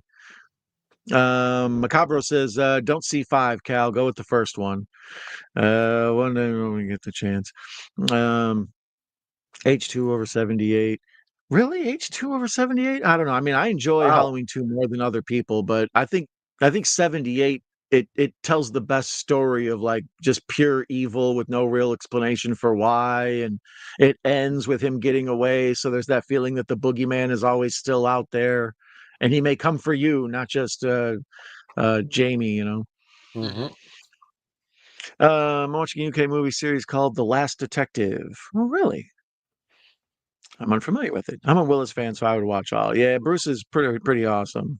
I'm one of these days I'm gonna have to go through and watch some of those films from the back half of his life that the director Redbox films he was putting out there. He made probably a good 40 movies I never saw. Like, and it feels weird because it feels like, oh, I've seen all the Bruce Willis movies. Like, no, you No, you didn't catch haven't. those last 40. No, you haven't. Yeah. Well, see, like I like that other movie, Red or The Red, but I haven't seen part 2. Have y'all remember that one? Yeah, Got, Yeah. I think I've John seen 1 and Malkovich. 2. Malkovich is Yeah. like a nut job, and I haven't seen the second one. I have seen the first one. I liked it, but Is there only 2? I feel like there's more than 2. Is there I think there's only 2. I know I've seen 2 of them. I That's the think problem there's once they only start 2. building these franchises. I never know how many they have. Have you guys seen Sweeney Todd, the Demon Barber of Fleet Street? Alec plays a character named Judge Turpin in it. He famed Sweeney Todd so he could steal his wife from him. I own that disc, but I've never watched it. You The Tim never Burton. watched Sweeney Todd, man? I love Yeah, that no, movie, I man. know I would dig it. I love that Um, movie so much. I'm It's a I'm musical, weird. right? And it's like, oh, people, I don't Yeah, like musicals, and I don't like musicals either, man. I'll be honest with you, I don't like musicals, but I do yeah. like Johnny Depp, and he's singing. He's actually singing the songs. The songs got pretty. I like music, so the songs got pretty good melodies, and the movie is super The dark, Look. man. Yep. Super dark, super gory, super like gothic. Like if you like horror and shit like that, and you never watch Sweeney Todd, you got to check that out. Yeah, I've had it in my collection forever, but it's one of those, just like you said, because it's a musical. I'm always like, I don't know if I'm in the mood to sit here and listen to people do recitative. Yeah, well, that's the thing is like if I can tell you anything to watch it is like I love it, man. It's musical. I know I don't watch musicals either, I but I'm mean, telling you, I love that Charlie or Willy Wonka, and that's a musical, the Gene Wilder one. So yeah. I um, mean, I've watched it, but I it don't love it. it depends on the movie, I guess. It's just after a while, yeah. I'm just telling you this: take your disc, put it in, and stop it. If you don't like it, stop it. But I guarantee you, right now, you're not going to stop it. There he is. There's Vigo right there. Well, you'll see him. He's got the rocket. He's going to shoot the rocket, or he's going to be shooting at what's his name? Now, Yeah, Al Powell. Okay, so he's right there. That's him right there in the shadow. Hold on. He was at first he was at the top of the building, like watching the car come in.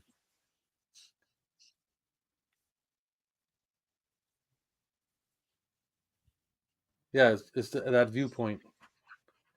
Come on, man. Go back to Vigo. Come on. yeah, it's for sure him. Like I said, I looked it up on IMDb, but I've never really paid attention to it being him because there's the No, terrorists are such a group of such a like interesting group. He sort and of blends in. they all kind of like I don't know. They all kind of look the same. Like not really the Yeah, same, but they match. Is what I'm trying to say. yeah. They just sort of, except for Al, they're all sort of kind of like Euro trash look. Like they just Yeah, Well, and Theo. yeah, Theo, I suppose. Anthony. Yeah. But yeah, you're right. They all look like just Euro terrorists. Minus Yeah, Al and Huey over here. but even him, if he was wearing like a different outfit, I could see him blended in as a German soldier or something. Like this shot, that shot right there, a close up on his face. That shot right there, he doesn't look like Huey that much. Yeah. But when he's behind the desk with his feet up and he's just watching football or whatever, yeah, he looks a lot like Huey there. Mm-hmm.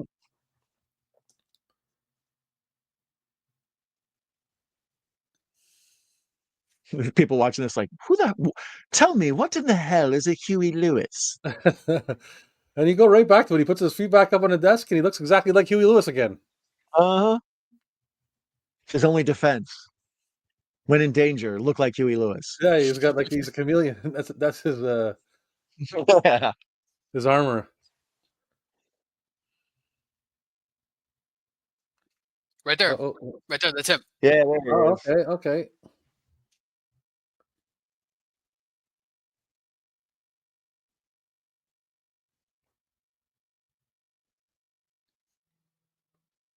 Yeah, somehow looking much. That's all you hear is like in your mind. All you hear is Scheiße, volley side. Let's see here. He's wearing cowboy boots. Was Huey wearing cowboy boots? Kyle says he's never watched an indie movie either. What? He's pulling our leg. He's pulling our leg, right? He's having a go. He's taking the piss, as they say. Last Crusade is the best indie film. Yeah, I don't know. Like I said, I'm a Raiders guy because that was the first, and that movie blew me away. I had action figures and stuff for it, but Last Crusade's pretty dang amazing. I can't argue with anybody if whichever one they choose as their favorite. I'd be like, yeah, I agree. Unless it's the Crystal Skull alien thing, then no, I'm not having it. I'm not having it. I still haven't seen Dial of Destiny. Yeah, I'm talking about the first three, man. I only go with the only three. Yeah, the real ones. Russell says he loves the India films. Death Becomes Her is another weird yet awesome Willis film. That's a good one too. Another. Yeah, I've seen that one a bunch too. That's the thing with Bruce is I think of him as like an action star, but his like overall film like Date Night, I think, or is that what it's called? Blind Date with Kim Basinger and John Larroquette. That one used to be on cable all the time. I watched it a bunch. Yeah, but what about his TV show there, like Blue Moon or whatever it was, or Moonlighting? Moonlighting? Moonlighting. That was like a comedy, wasn't it? Yep. Yeah. Well, it was a little mixture of this. It was kind of similar. It was like a more comedic version of this. It had a regular detective-y kind of tone, but it was sort of wacky and silly and had a cast of characters you got used to. The lady who worked behind the front desk. Booger was in there. He was like a field agent for him or whatever. But what's that one where him and Demi Moore, I think she murders him, maybe? Oh, he's like an abusive. Yeah, he's like abusive. I can't remember the name of that one. That one was on cable all the time. Same with Color of Night. You guys ever see Bruce's dong? I haven't seen that one, thank God. Yeah, that's the like Basic Instinct ripoff, like Bruce Willis's Basic Instinct. It's like, you never seen Color of Night? He's like plays a psychiatrist, and he's got all these crazy people, and there's like somebody killing the patients, and it's like kind of a sex thriller sort of thing. Well, yeah, it's actually. I was thinking it was the one with what's her name, with Matthew Broderick's wife. Oh, Sarah Jessica Parker. Yeah. That's Striking Distance, which was supposed to be a Bruce Willis, or supposed to be a Die Hard movie, but then they never made it into a Die Hard movie, so they just made it anyways. It's like an honorary not Die Hard movie. Oh, really? And here we have Walter Peck. Yeah. Walter Peck. To me, he's also the high school football coach in Johnny Be Good, the Anthony Michael Hall football movie. Oh yeah, man, I haven't seen that. He's also like the douchey professor in Real Genius with Val Kilmer. Oh, really? No, he's talking about what's his name? Why am I drawing a blank on dude's name? The guy who's in Ghostbusters and shit. William Atherton. Oh, okay. Walter Peck. We were talking about the dude who's the principal in Breakfast Club, or the vice principal. Oh yeah. Okay, I like that guy. About, Walter Peck. There. Yeah. For the longest time, it threw me off that what's his name, Chosen, was in Real Geniuses from Karate Kid 2. Chosen. Yeah, he's the villain in Karate Kid 2. Chosen. And he's in Real Genius too? Yeah, he's in Real Genius as well. I was Oh like, yeah. He's one of what? Probably one of the geniuses up on their little like. He's a friend. I think he's like the best friend or something of Val Kilmer in that one. Helps make the laser or whatever. And then it also would crack me up seeing him in Better Off Dead. Yep. Oh yeah, the Howard Cosell twins. Yeah, sports commentator driver. Yeah. Yeah. But I don't remember him in Real Genius though. Alan Rickman provided a voice in the 2010 live-action version of Alice in Wonderland. Johnny Depp plays the Mad Hatter. Tim Burton directed it. Burton and Depp have made 8 movies together. Yeah, I knew Burton and Depp were frequent collaborators. Going all the way back through Edward Scissorhands and Sleepy Hollow. Yeah, but they work well together, man. Like I said, that Sweeney Todd's pretty cool. Yeah, that's the one. I think that's maybe one of the only movie they did together I haven't seen. I didn't see the Corpse Bride Glass or whatever. Corpse Bride's pretty good. Corpse Bride, yeah. Yeah, he plays a friend Fenton. That's his name. In Real Genius? Mm-hmm. In Real Genius. I was going to say he kind of has a Revenge of the Nerds look to him. So the idea that he's up there with all those super geniuses that make that laser, like I could see that. He's got kind of a Takashi feel to him. Yeah. Russell needs 2 more subs to reach 50. So if any of you out there are looking for somebody to check out Russell. He needs 2 more to get to 50. And Ginger Ninja says, and back. Welcome, Ninja.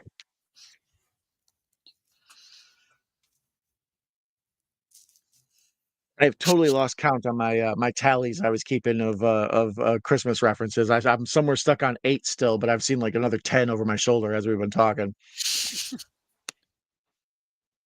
One day I'm just gonna have to sit down like a crazy person and just write them all down.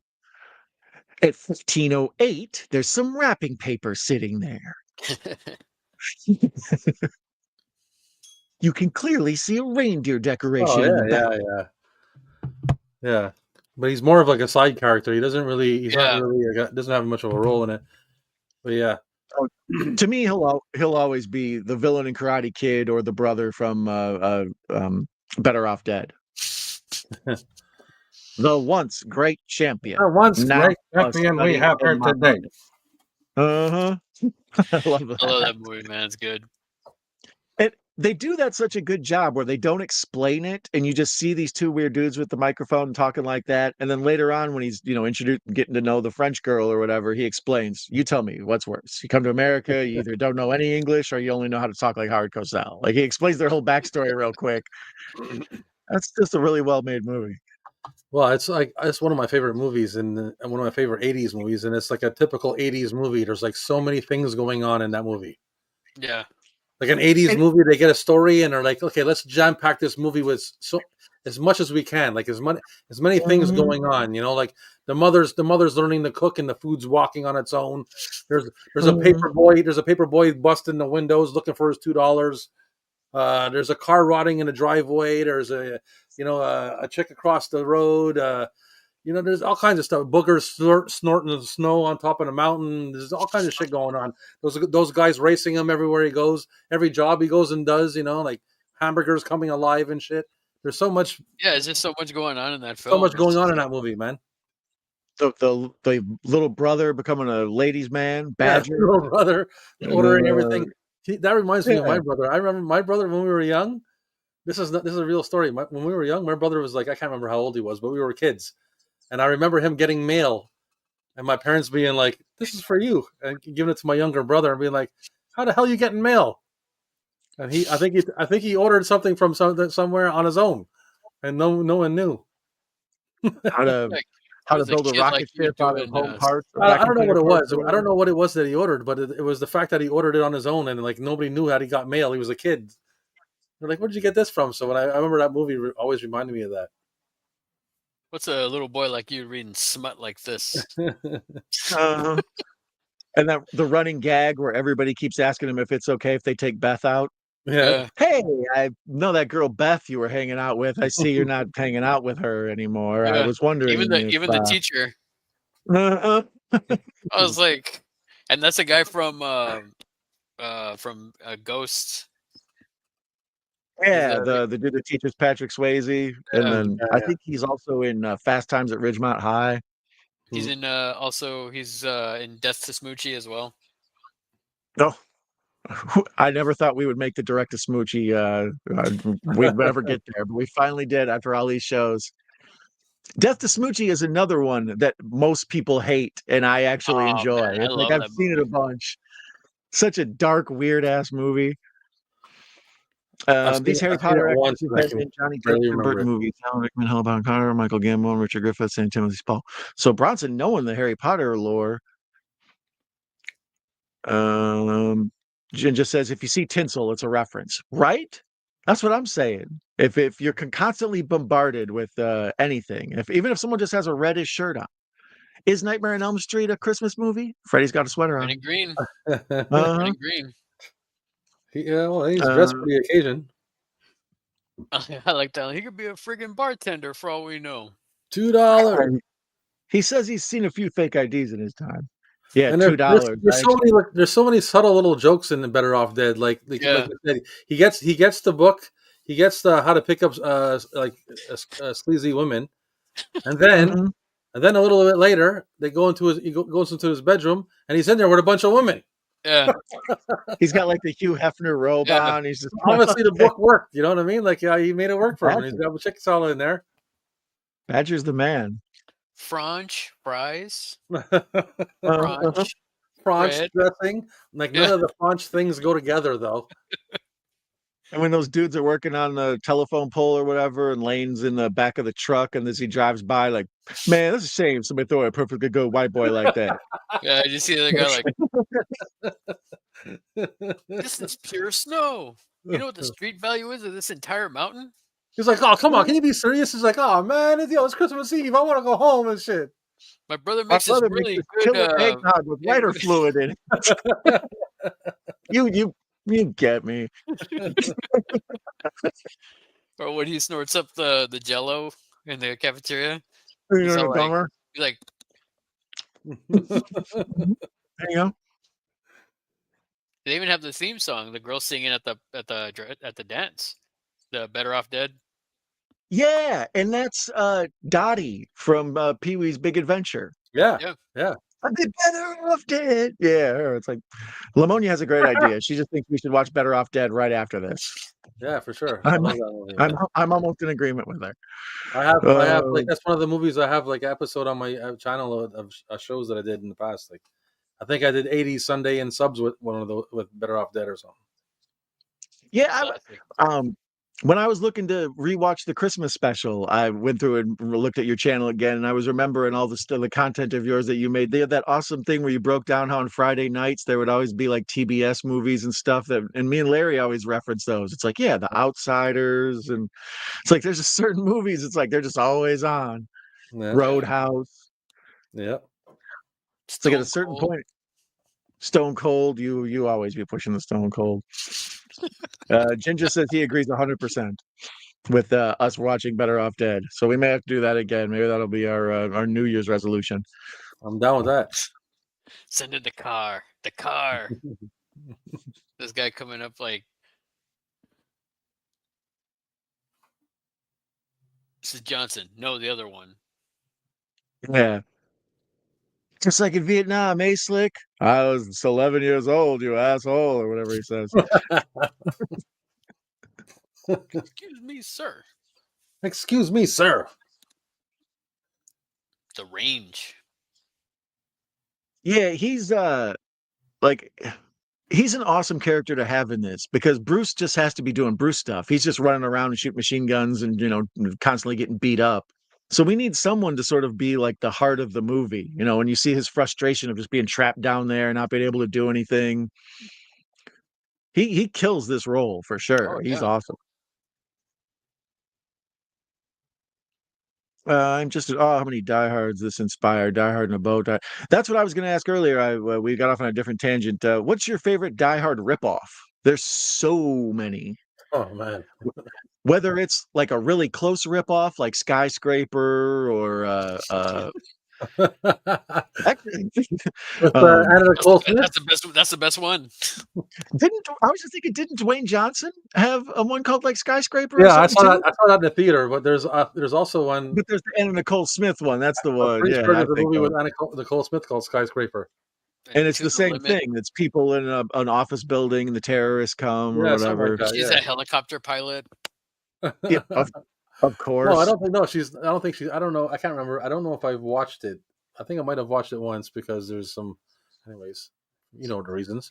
But The yeah. acting, of course. Well, yeah, Both of them. exactly. That's what I meant. The acting. I know the reasons. Both of them. I might have fast forwarded you through it. I can don't add know. the extended Die Hard on a blank, like Die Hard on a boat, Die Hard on a train, Die Hard, et cetera, et cetera. Like there's just so many. What Van Damme did that one where Die Hard at a hockey game. There's Yeah. just like Die Hard movies up the wazoo. It's almost like the Under Siege, like Yeah, that's Die Hard on a boat, basically. Yeah, or Die Under Hard on Siege a 2 train. on a train. The other, Mhm. oh man, I just had it on my Passenger 57. Yeah, Passenger 57, and to a certain extent, Executive Decision Yeah, are that both one kind too. of diehards on a plane. Yeah, that format of just, all right, we're gonna, because it's super good with saving money too. Like, most action movies, you got to get out and like have huge, like Raiders of the Lost Ark or whatever, like these big sprawling adventures that go all over the world and different sceneries and stuff. It's like, no, we're gonna lock them in one closed off bunch of sets. It's a lot cheaper. You can build a set and blow it up. So we just skipped like a couple two comedic beats, which I always thought was interesting.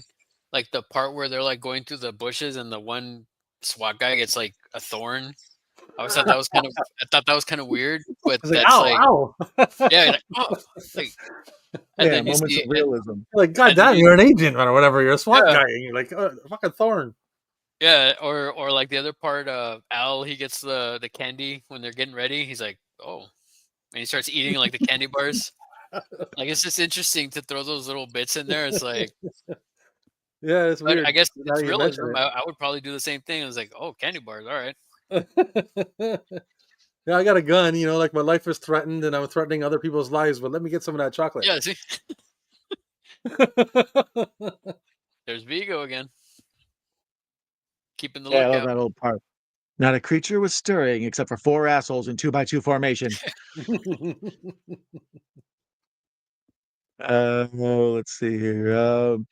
Pee-wee's first appeared on To Tell the Truth is Pee-wee. First time people saw him. Yeah, first time I saw Pee-wee was they did a show on HBO, like a 1-hour special, like Pee-wee's Playhouse or whatever, something like that. But it was way before the show on CBS and before all the Pee-wee movies. I've been trying to get my daughter into Pee-wee because she loves all them bad cartoons that I get tired of watching over and over again. It's like, no more Paw Patrol. Let's watch Pee-wee.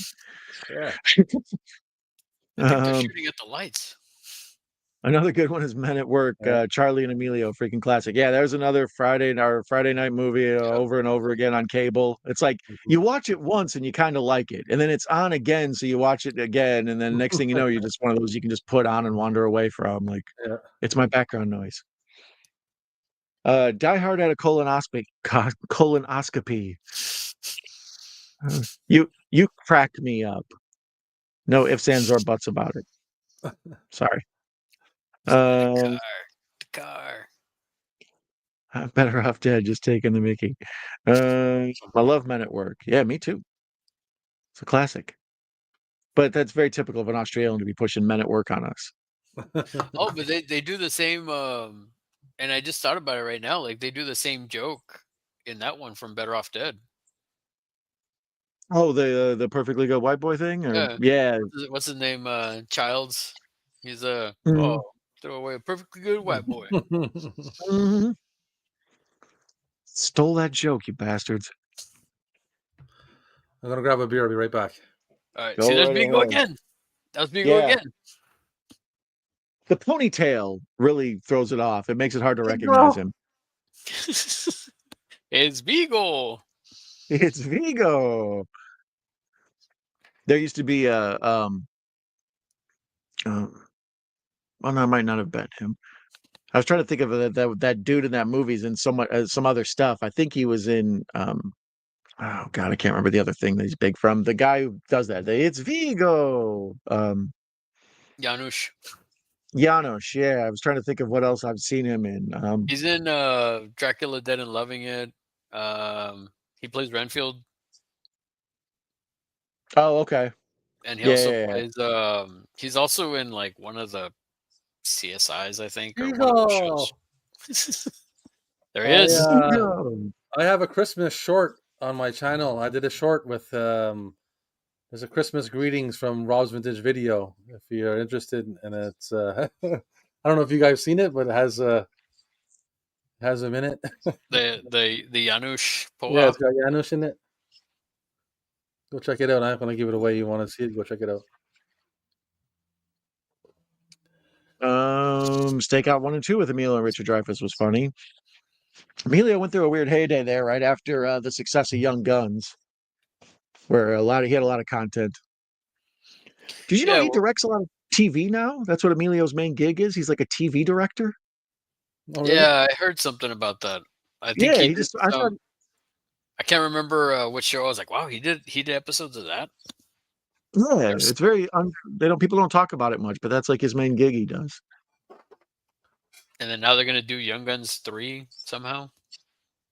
Yeah, I couldn't figure out how they were gonna pull that off either. I love the way John McTiernan's movies look. They just all look great. Like they look him and Tony Scott have like the same exact look of how they make their movies. Like everything just looks so perfectly shadowed and contrasted, and the lights and everything. Like I love the way his movies look. That Predator, all of it. It's just oh yeah, McTiernan's the man.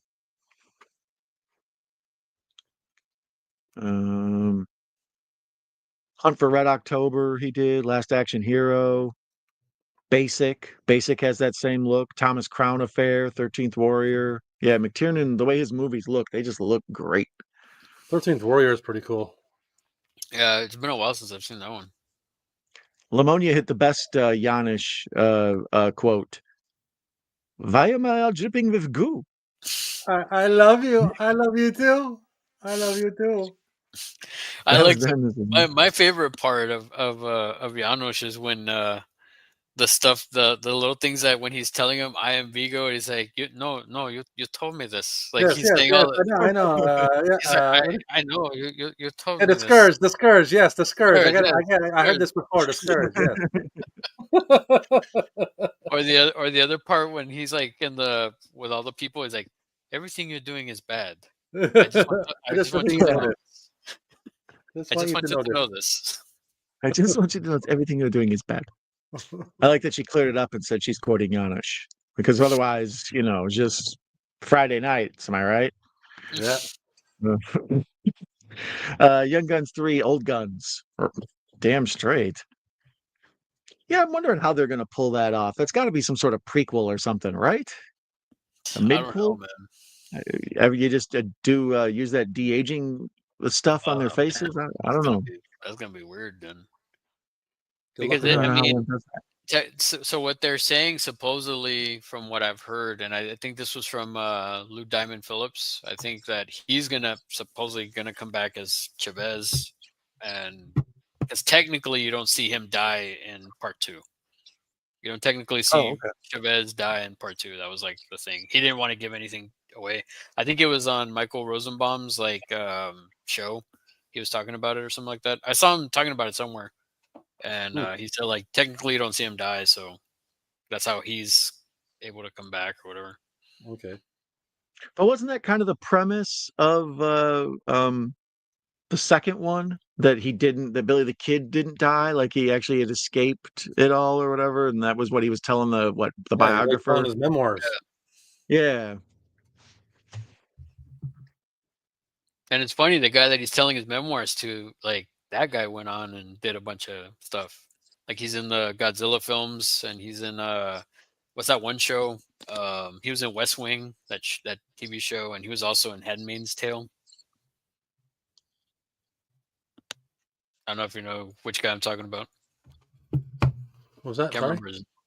The guy that he's telling his memoirs or his story to in Young Guns 2, that guy went on and he's done a bunch of like other cool stuff. Like he was in the West Wing, that show with Martin Sheen. No, I didn't watch that. He was I can't think also of. he I'm was still not also picturing.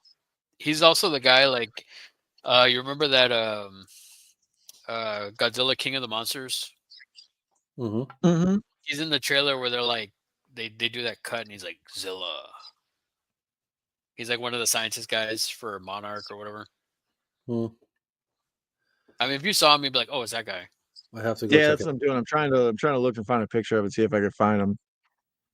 I can almost see his face because he's like a nerdy reporter, right? Like a Yeah, like a 40s or something reporter kind of thing or yeah. something. He's got the hat and he's got the tie, but it's like he's telling the whole story, so he's like all like disheveled that by the end of it. Hans Booby. Probably one of the best lines in movie history. Because it's so much character building in one tiny little eyedropper of information. Hans, Booby. It's like everybody in the world's like, ooh. Yeah. You can't not hear that. Just everybody cringes when they hear that. Like, Yeah, well, you know something, they did a good job in the casting with that dude because they right away as soon as you see him and he opens his mouth, you're cringing right away. Yeah. Oh, he's just so sleazy, man. Even at yeah, like he does a great job. He sells that job like they picked a great guy for that role. Yeah, slimy Kenny Loggins looking motherfucker. I feel like that guy actually walks around like that in real life. Yeah. He's all right. Nobody worry about him. I wouldn't be surprised if he did, man, because that's how convincing it is. Use a gun. Friday night thing what they used to be. Russell also shouts out Judgment Night with Emilio and Dennis Leary. That's a classic. That's another cable one. Yeah. If you were in charge of the inevitable Die Hard remake, who would you cast as McClane? Man, that's hard. Ooh. That's hard. Yeah. Because it's the same thing. You got to have a quote unquote like everyman, a relatable everyman, not the superhero like monster build, type person.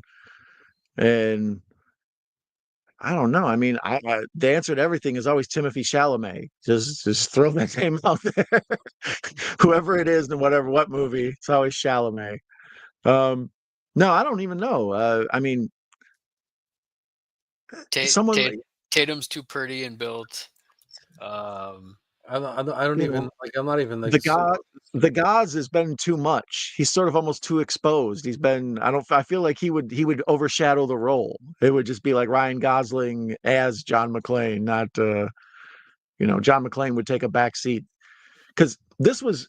I think Bruce Willis had already done Blind Date, but I think like this was his one, like that really broke him out and got him off of TV. And then that sort of sent the mood for people who do TV and get big on TV and then make the transition. Some of them end up like Clooney, but some of them end up like David Caruso. You never can tell when you make that jump whether or not it's going to work or not. Hey man, I like Kiss of Death. Start off in TV and end up in movie and end up in TV. Mm-hmm. Let's see here. I got 18 dimes in each barrel. That's a classic Young Guns quote for you. Bon Jovi gets killed in Young Guns too. He went down in a blaze of glory. That's right. The cokehead wants coke. Ironic. Yeah, of course. Professor thinks Alice looks like Ringo Starr. A little bit. Did he go down in a blaze of glory, Chuck? See, Lay was on it too. I like to imagine Lay said that with her like shiny karaoke microphone when she said it. Stone Cold Steve Austin, Lay. 2002 was a dark year for Robin Williams. He made 3 dark movies in 2002: Death to Smoochie, Insomnia, and 1 Hour Photo. Yeah, that's quite a 2002. He was going through a dark phase there. I didn't realize Death to Smoochie came out before Insomnia. Interesting. Yeah, I knew they all kind of came around the same time, but I didn't even know it was the same year. I went through a Danny DeVito as director phase and tried to watch all his stuff. Hoffa and Hoffa's good, man. And DeVito, what do you call it? Matilda. There's a bunch of those that he did. That's just the really good DeVito stuff. And Death to Smoochie was in there, and I enjoyed it a lot. I think he also maybe did War of the Roses. DeVito, I think maybe. I can't remember. You're talking about that Kathleen? No, is that Kathleen Turner? No, that's yeah. Michael Douglas and Kathleen Okay, Turner. Yeah, the after the war, Romancing the Stone and Jewel of the Nile and all that stuff, because they were all in those together. And then DeVito moved on to directing. So, anyways, that's when I watched Death of Smoochie, and I kind of, I enjoyed it. Kenny Loggins, what's right? Channing already did Die Hard in a White House. Yeah, basically, because yeah. he even has the wife insulter on and everything. Yeah, he's the wife The wife insulter is good. I was waiting for Larry to pick up on that one. Yeah. Hey, we gotta tone things down here. We're not trying to get canceled. Tom Hardy is John McClane. Because Hardy can do anything, though. Like, if you told me Hardy is Godzilla, I'd be like, sure. Plays the shark in Jaws. Oh, don't tempt me, Don. I will do a Bon Jovi karaoke in my next short. You will give love a bad name. 1 hour photo. Yeah, it's Ralph Robin. 2002 is not a good year for Eddie Murphy. Showtime came out on March 11th. Adventures of Pluto Nash and I Spy. Wow, you are a 2002ologist. That is a terrible year. Showtime, Pluto Nash, and I Spy. Because you ever see Pluto Nash? Yeah. That's one that's so bad. I love that movie, man. It seems like I would stand up for it. It's so bad. I love Pluto Nash. I think that movie is pretty good. I know it was a flop, but I love that movie. I think I've only seen it once or twice when it was on cable, but it's been universally referred to as one of the biggest flops of all time. And the times I've tried to watch it, which feels weird to say, because I just stood a lot of money into it and all those, You can see they put a lot of money into it, and it's like I don't think it's that bad. I mean, it was on Tubi for a while, and then they took it off. Which is the one with Wilson? Is that I Spy? Yeah, that's I Spy. Okay. Yeah. And then Showtime, I barely remember. I don't remember Showtime. I remember Pluto Nash. I was like, oh my god. I Spy. I probably could get through half of it, and then I have to turn it off. I'm just like, I just can't. I can't. I'm not gonna do this. It's the same with the Nutty Professor. Like the first one. Oh no, not Nutty. Norbit. Oh my god, that movie's horrible. Yeah, I like Bowfinger though. There's people who Bowfinger people do dig, yeah, for sure. Norbit, there's people who will cape for that. I've never heard anyone who will stand up for Pluto Nash. Like I said, Rob's the first person I've ever even heard kind of say it's got it. I love that. First of all, what's his name's in it? Randy Quaid's in it. Not Randy. Is it Randy Quaid? Yeah, it's Randy Quaid. And the other one's Dennis Quaid, right? Yeah, Randy Quaid. Yeah, Dennis Quaid is what's his name? Any Given Sunday. Yeah, Randy Quaid is Randy Quaid's in it. And he plays his personal his robot sidekick dude and everything. And it's it's in space, man, on the moon, and I think it's great. I love that movie, but people don't like anything, so yeah. I sent you guys a video. It wasn't. Didn't what's his name write? Didn't Charlie Murphy write Norbit or something? Did he? Darkness?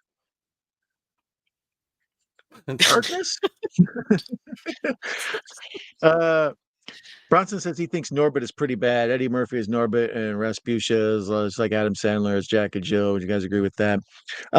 Yeah, Jack and Jill, that's one of the few I've turned off.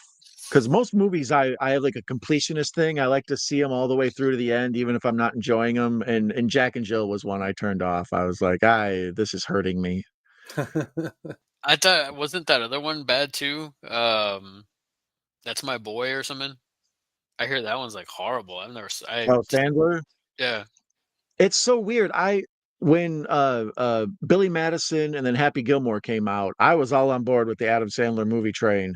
And then I started to fade out around Wedding Singer, and other people were still really, I was gonna say most people still really dig Wedding Singer, but then after that, it just slowly gets worse. All Adam Sandler movies. I don't Yeah, think now there's more. It's like Bruce Willis. There's more. There's more Adam Sandler movies than you have enough life left to see. I like his comedies. I don't like I don't know. I'm not talking about any kind of other punch drunk love and I'm talking with Adam Sandler movies, like his comedies. I love that shit. Well, I mean, I for his serious stuff, I'd say Uncut Gems. I haven't seen it. I've never seen it. I don't watch his serious shit. I've never seen that movie. I mean, if you're gonna watch one, I would definitely that one. That one's to him and that is like really good. All of his other ones are kind of like, I feel you. I can do without him. I think they're fucking awesome. I laugh my ass off on that shit. He has my kind of humor in mind when he's making movies. So I enjoy all his. I don't know how many times I've seen Happy Gilmore, and fucking. I've seen Happy Gilmore so many times, man. I know the whole movie by heart. The Price is Wrong, bitch. yeah. Happy Gilmore and even that one, the Jack and Jill with his sister, when he played him and his sister, man. There's a lot of funny parts in there with the Al Pacino and the Dunkachino and the Dunkin' Donuts commercial. And it's fucking, especially at the end when Al Pacino's doing the commercial. Dunkachino is holy fuck. It was hilarious. And I don't know, he just got too broad for me. And I think he has like a lifetime deal to just make movies for Netflix until the world burns. Like apparently, do it. Yeah, I watched. Oh god, what was? I don't know. I think maybe. Well, I saw 50 First Dates in the theater, and then I think that was kind of the last one I paid attention to. And then there was one where he went on vacation. I don't know. Wasn't he with Jennifer Aniston? Maybe I don't recall. Yeah, that's more of a chick flick, but that's a pretty good movie too. Yeah. That's not really like a Happy Madison kind of like funny like crazy. My kids love the Hotel Transylvania series. I've seen all of those damn things. This Halloween one, like Hoobie Halloween, is funny. Oh, okay. I haven't seen that one yet. I've been meaning to check that one out. I was going to watch it this past Halloween. Never got around. I'm Gumby, damn it. Oh, our friend Cave Guy is here. Caveman Movies and More. Hey, buddy, nice to see you. Thank you. You're doing okay, guy, after the surgery. Macabro says he thought Pluto Nash was Murphy's worst movie, and then he did Norbit, and that's way, way worse. Oh man, Pluto Nash is better than all of the Dr. Doolittles. It's Pluto Nash is better than all of the Daddy Daycares. Pluto Nash is better than all of any Norbits or any other fucking other. These are hot takes. You're going to burn the screen up with these hot takes. That is that. It's like the professor saying he's a Double Dragon fan. Oh yeah, Double Dragon is a bad movie. I like it. I like it because it's really bad, and I love watching really bad movies, but it's a bad movie. Our friend Cal L, who is here, he's never seen a Die Hard movie. He's never seen an Indiana Jones movie, but he will stand up for Superman 4 as long as the day is long. See, that's what I did too. I was like, "You're pulling my leg here." He's like, "No, no." No, man, I like Superman 4 too. my favorite one is 3, I think. But well, Richard Pryor, yeah. Look at Alan Rickman there. Man is suave as can be in this. Oh yeah, he brings the same like energy that everybody on the Death Star brings. He has such like a smug British awesomeness that like his accent and everything, just the way he speaks, it's so like upper crust. It's almost like belittling to anyone around him. It's weird to me that like after this film, I'm trying to think like, well, I mean, I guess Prince of Thieves, but I'm trying to think what else did Alan Rickman, what has he done since this, like after this, other than like his bigger role of Dogma. He played a pretty good angel on Dogma. Yeah, he was good in Dogma. I think of him in Dogma. But I'm trying to think of memorable roles. I mean, I loved him in Prince of Thieves. I loved him in Dogma. But there's a weird Kevin Kline movie called January Man. You ever seen that? It's like a detective thing, and Alan Rickman plays like his sidekick, like basically the Watson to his Holmes. Like Kevin Kline's basically like Sherlock Holmes, and he's like a Watson, and they're trying to solve this like real complicated serial killer like thing, that mystery. And Galaxy Rickman's really good in that. Is it good in Galaxy Quest? Oh yeah. Galaxy Quest. Yeah, there you go. That's a good one. Before I lose my train of thought, how about this? How about instead of him, James Spader? No, Spader as Hans. Yeah, not tough enough. No, I can see it because Spader's got that creepy, like effeminate way about him, like the way he moves and stuff. Yeah, it's and he's almost like also got that kind of like fancy, kind of like douchey, fancy kind of It's not vibe so too. much graceful as it is creepy. It's just he especially comes off as 80s, especially elegant, but it's 80s, also 80s theater, creepy. I don't know if I could see him like the age here. Yeah, but roles like in like obviously his role in Pretty in Pink or Less Than Zero. I mean, heck, even for like down the line when he does the Blacklist, like he's like creepy. He's like that killer or whatever. He's like or his horror movie Jack's Back there, the Jack the Ripper adaptation there. Mm-hmm. I mean, I like Spader. I think I love James Spader. I love 80s James Spader, man. If you're looking for an 80s douchebag coke dealer, you can't get any better than James Spader. Oh yeah. The dude in Pretty in Pink and all that. So James Spader in 2 Days in the Valley. I could see that, if it was like around that time, like I mean, he was great in that. Yeah. I feel that's another movie that's like underrated. I don't hear much people talk about that one. I think that was really good. While we have a second, Russell would like to know, or I'm sorry, Guy would like to know if any of us have heard of a movie called Constipation. Because it never came out. And Lay points out that our friend Casey Kaiju has over 20 copies of That's My Boy.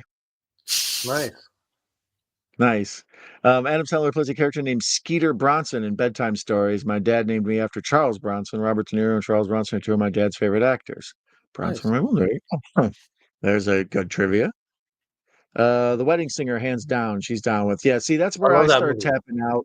Most of my friends were in there till Waterboy still, and I kind of did tap out before that. That's when he had gotten a little too silly for me at that point. Oh yeah, man, Waterboy's great. I mean, and that's the thing too. Is like I feel like The Wedding Singer it's funny and it has heart. You know something? Can I say something, Don? You just said it was a little bit too silly for you at that point, right? Mm-hmm. I feel like he hit you with Billy Madison. That's the first movie he made, or not the first movie, but the first big one. That movie is silly as shit. Yeah, but like it's nothing but silly. Like that's all it is silly. You know what I mean? Like, so I think he like he set the tone for himself. He's like, look, I make movies like this. But that's the problem is after a while, like as a band, you can't keep making the same sounding song over and over again. You have to go off in some direction. And like De Niro always does De Niro type movies, but every now and then he'll try to do something that's not De Niro.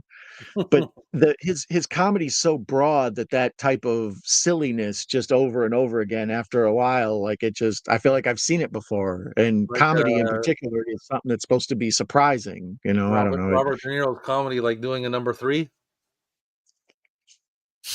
That movie in Bad Grandpa, I think it's Bad Grandpa or something like that. Bad Grandpa. Yeah. He walks in, he's jerking off, and he's like, "What? So what? You caught me doing a number 3. Who cares?" Like number 3. Professor Stare says he likes Punch Drunk Love. Yeah, that's one I enjoyed. I haven't seen any of I never watched that movie, man.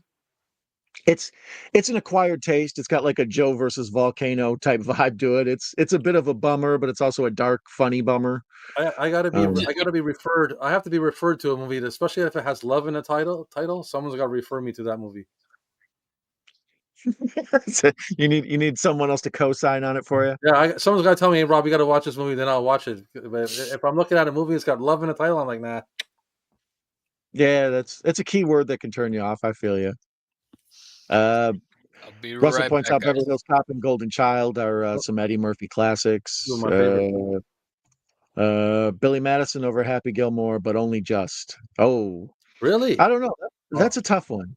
I like them both. Shooter McGavin, man. Shooter McGavin from Happy Gilmore is like alone should have his own movie. And they're going to make a sequel.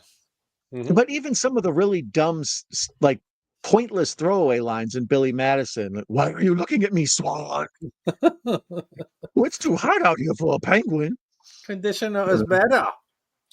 Yeah, and even and the other me people. and If her got it on. Woo! No, you didn't. No, you didn't. Nah, I didn't. if pee in your pants is cool, then I'm Miles Davis. But then, I mean, that's also a tribute to Chris Farley, man. Chris Farley is yeah, Farley's watching Stand Alone now. You're not watching The Boneyard? I'll be right Okay, back, guys. guys. Voodoo. All right, you got to do what you got to do, Larry. Vampire in Brooklyn thoughts? Yeah, that's what I was talking about too. I was trying to get to that one too. You ever seen Vampire in Brooklyn, Rob? I love that movie. I have it on VHS. I've watched it several times.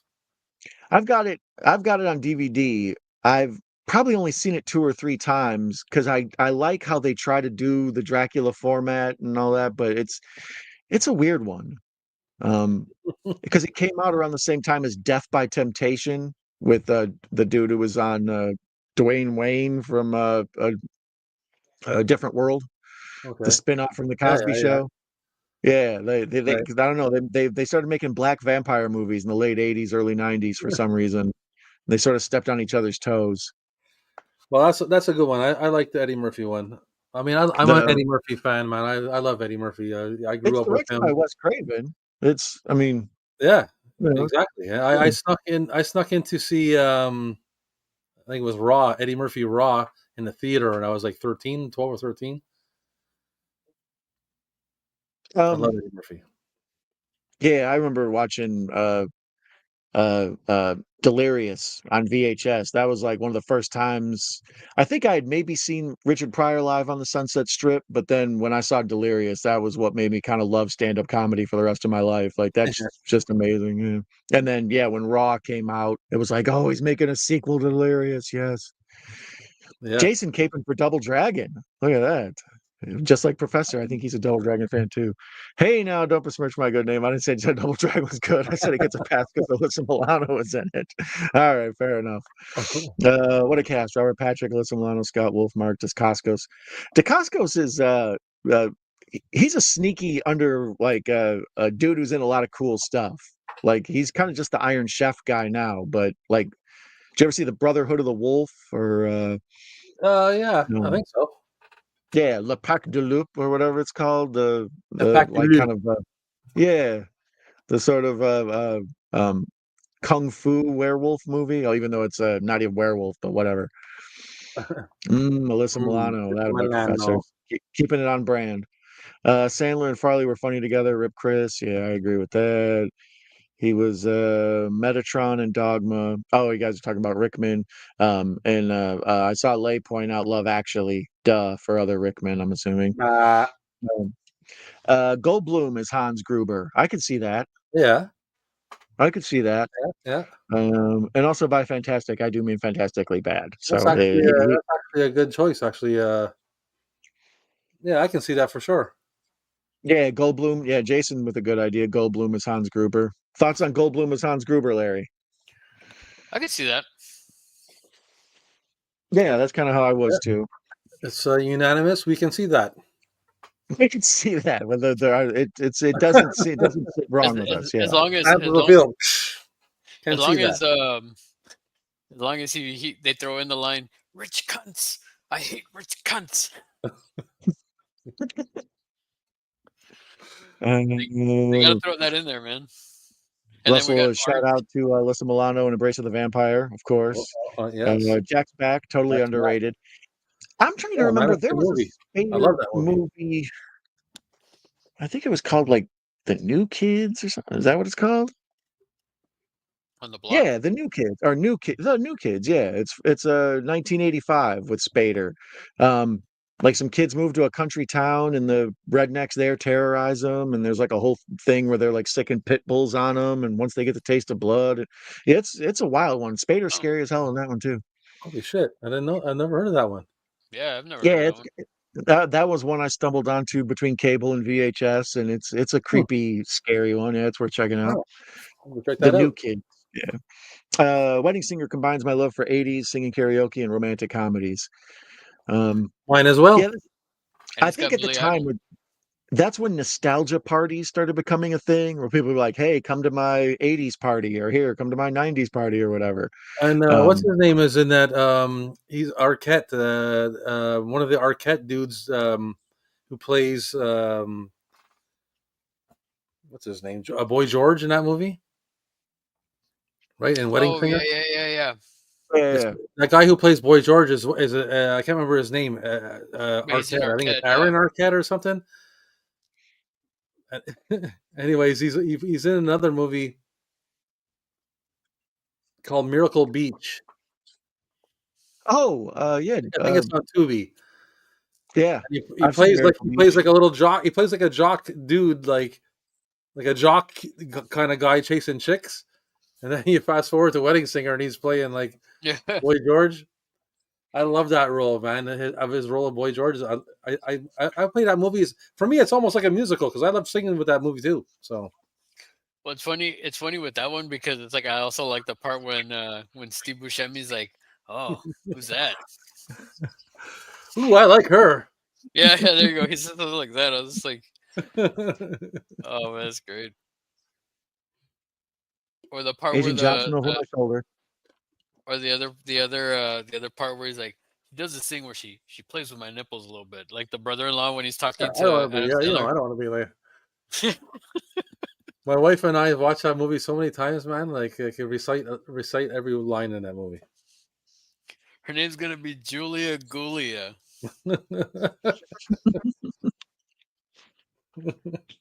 Bronson points out he thinks Raging Bull is De Niro's best movie. Him and Robin Williams gave exceptional performances in Awakenings. I thought he was pretty good in Meet the Parents as Ben Stiller's future in-laws.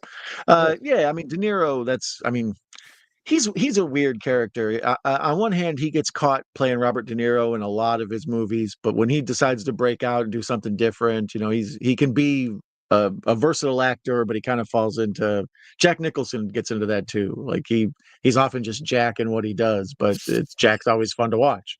Can you think Well, of like a favorite Robert De Niro movie? Do you have like a favorite Robert De Niro movie? Probably Casino, but I mean Taxi Driver's obviously right there. If I had to pick one movie, I guess I would pick Taxi Driver. Taxi Driver, Heat. He's really good in Heat. Heat is good. I love him. The only I like Godfather 2 because of him. Carlito's Way is really good too. No. Yeah, Carlito's Way. I'm thinking Pacino. Sorry. Yeah.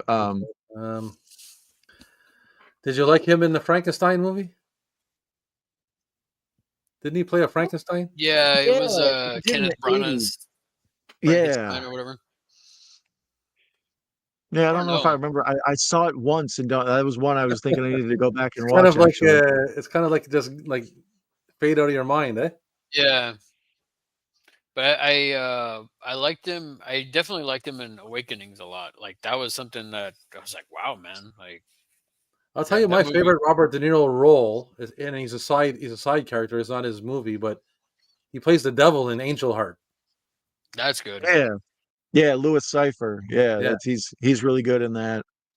Yeah, I don't know. De Niro's like he says, like Bronson said, Raging Bull is sort of the classic De Niro because he lost all that weight and gained all that weight, and he plays so many different looks about him, and he waffles back and forth, inhabiting that character of Jake LaMotta. Mm-hmm. I liked him in Grudge Match with Sly. I thought that one was pretty good. Yeah, I don't know. I mean, I think back and forth. I thought was pretty good. Yeah. Russell says he's big into Taxi Driver, and Jinja says thank you. Vampire in Brooklyn ain't bad. No, it's not bad. And the other thing too is like I always forget that it's a Wes Craven film. Yeah, that's what I was saying. It's worth going back to watch if nothing else, and you just see Wes Craven direct Eddie Murphy in a movie. I think it's like it's unique, man. Evil is good. Have we ever seen Tower Heist? I love that Eddie part. Murphy and Ben Stiller in it. It was directed by Brett Ratner, who did all the Rush Hour movies, starring Jackie Chan, Chris Tucker.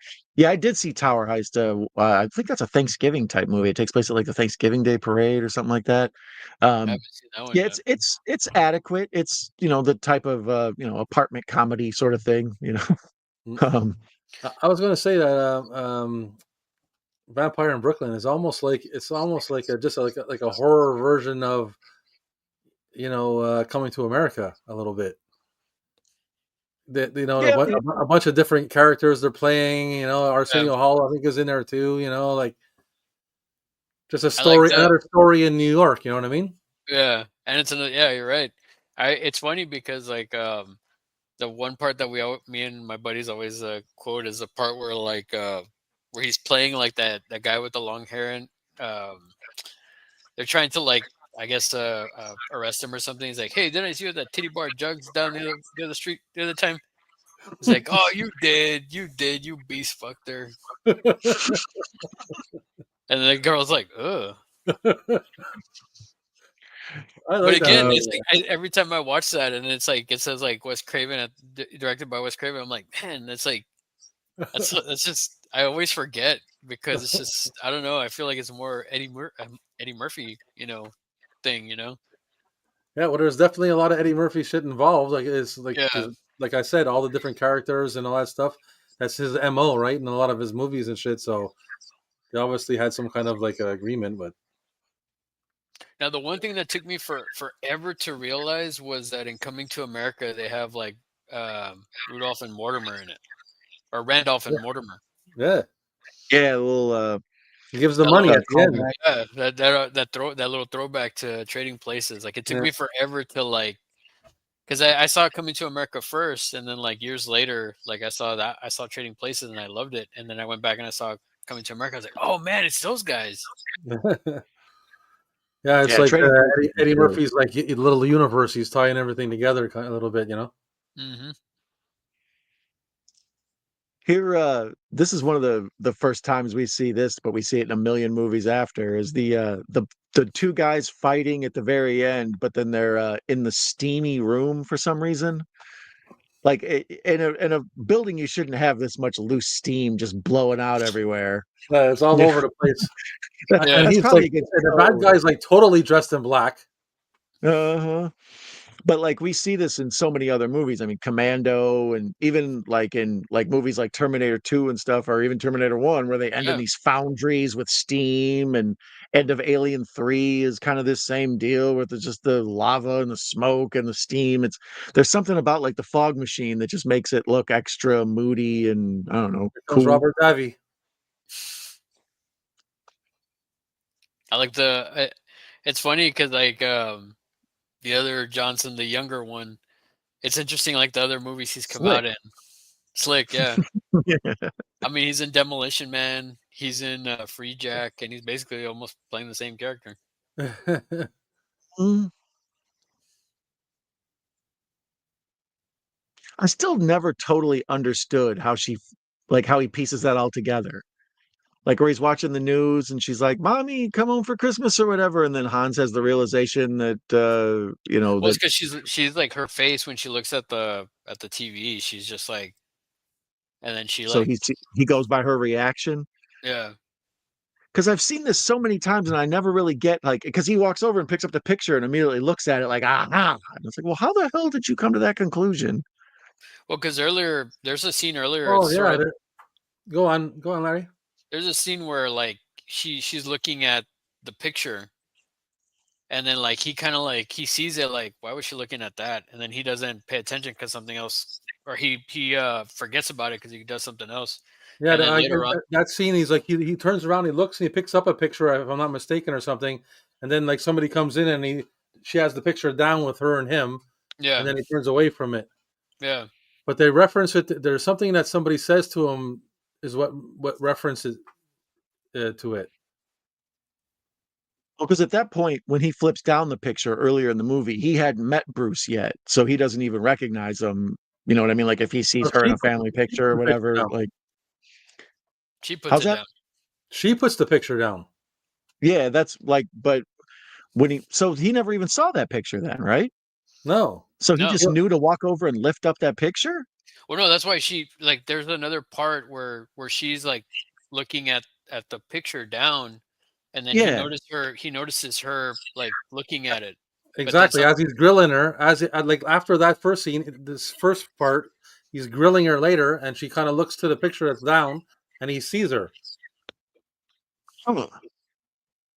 I need more dialogue for that. That needs to be more fully fleshed out. Go back in time and fix that.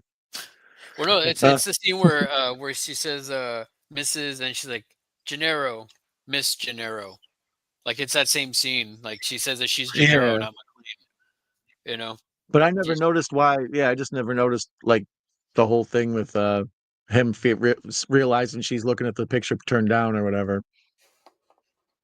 And then eventually there's like there's some kind of thing that he sees in the news or whatever, and he runs back into the room, lifts up the picture, and then he sees it, right? Pleasure to meet your acquaintance.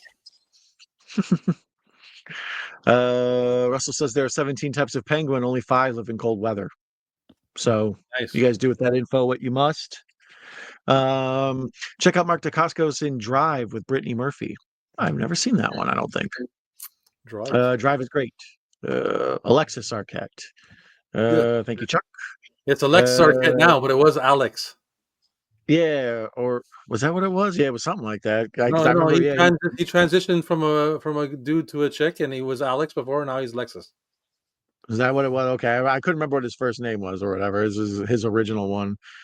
But I know he was in Wedding Singer. It's listed as Alexis Arquette, but if you go watch Miracle Beach, it's Alex. Now he's watching The Sopranos first episode. You guys get around. Young Robert and Crazy Mama 1975. Lamonia says, when you think of garbage, think of Akeem. That's a great Coming to America. Yes. When he kicked an oblong ball through a giant H, it was very glorious. Grudge Match was directed by Peter Segal, who directed Adam Sandler and Anger Management, Future First Dates, and The Longest Yard. He directed Tommy Boy, starring Chris Farley and David Spade. All classics. Nice. Peter Segal directed Eddie Murphy and Nutty Professor 2, The Clumsy, Get Smart, starring Steve Carell. Oof. Born to Win with Robert and Ray Liotta is good. I don't think I've ever seen that one. I have Grudge Match on DVD. Nice. I have a Christmas movie fact I would want to share. Whenever Jim Carrey would smoke a cigarette in his Grinch suit, he would use a giant cigarette holder so that the way his Grinch suit wouldn't catch on fire. Well, that makes sense. Wise. Yeah, you don't want to set your green nose on fire. Don't want to do that. You're a man of film knowledge, Bronson, right? Yes, you are. Let's read facts about actors and movies in general. He sure does. You found the right spot to share them. Yeah. And George Segal is also in Born to Win. I was wrong about Crazy Mama. I forgive you. Well, I think we've all been wrong about Crazy Mamas before, and we've grown to be better men because of it. Yeah. I was once. Larry just silently nods. I ain't saying shit. I was once. The other thing the other thing I have to mention about like their fight scene I was going to mention earlier is just like it's just so like downright dirty, man. Like they just it's just like brutal, you know what I mean? Like it's like sweaty. It's like just he's like tearing at his face, like trying to pull him off, and like it's just such a good fight scene, man. Something too, like another. Can you imagine like pushing yourself off and having to smash through a glass window with your bare feet? That are already cut up. Yeah. Like your objective is to smash the window and get in, but you got to use your bare feet to do it. Just everything about that scene where he's hanging from the fire hose and then he breaks through the window, but then the fire hose thing falls off and almost pulls him back out the window. Like, oh, that's just awesome. Yeah, I'm a big fan of it's Die Hard. That's what I mean. Die Hard gets it right. That's why it's Die Hard. Well, guys, Larry, Don, and Rob, wave. Hi. Thank you for coming. Tom Hanks said the recording sessions for the Toy Story movies are very hard. He has busted his diaphragm from yelling and screaming a lot. I'm sure Tim Allen feels the same way after every session. Yeah, they do seem exhausting. Voiceover work isn't as easy as people think. The Last Tycoon with De Niro in 76 is great. I never saw that one. But yeah, I agree with Rob. Godfather 2, he kind of really sets it off in there. Yeah, man, he's the best part of that movie. I like the way they go back and forth, but Robert De Niro parts are the greatest one. I think it's also because the way it's written, like, it gives you so much insight of the like the young part of it, and how like Vito Corleone came about. so you're super interested in that, and you only get little bits of it,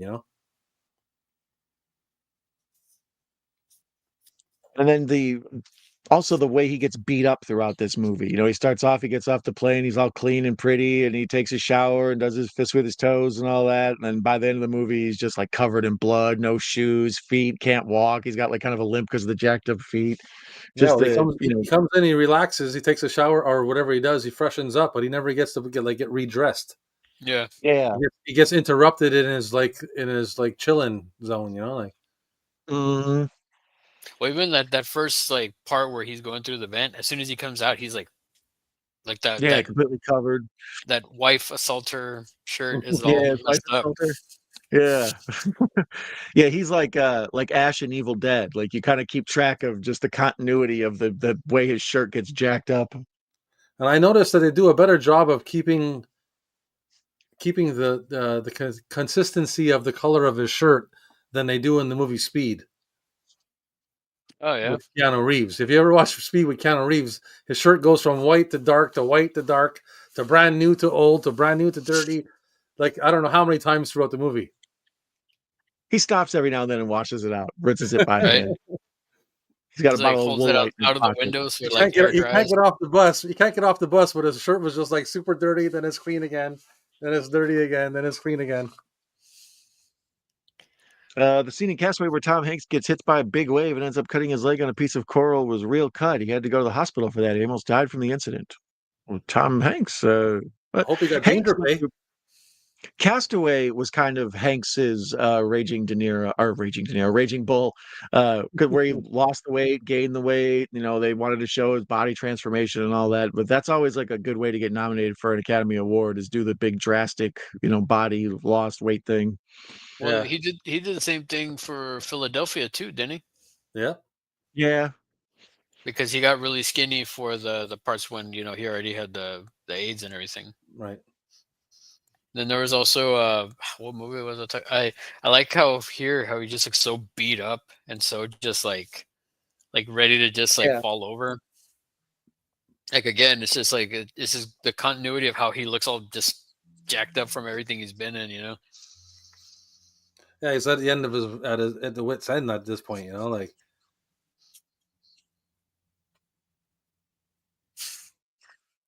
This time, John Wayne does not walk off into the sunset with Grace Kelly. It's Gary Cooper, you idiot. Oh, yes. What was it you said to me before? It's like how she can't be mad at him ever again after this. You know what I mean? I was like, he came out there. He didn't want you to be there. He came out there for you. You're lucky he came because this shit would have happened. He wouldn't have been there. Yeah. You know what I mean? He wouldn't have been there to save everybody's ass. So now you got to give her. You know what I mean? You got. She owes him for the rest of her life. Boom. Oh, he got Huey too. Huey.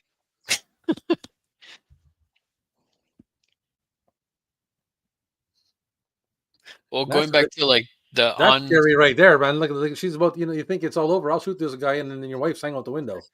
Yeah, that's nuts. And then it's just by like the watch.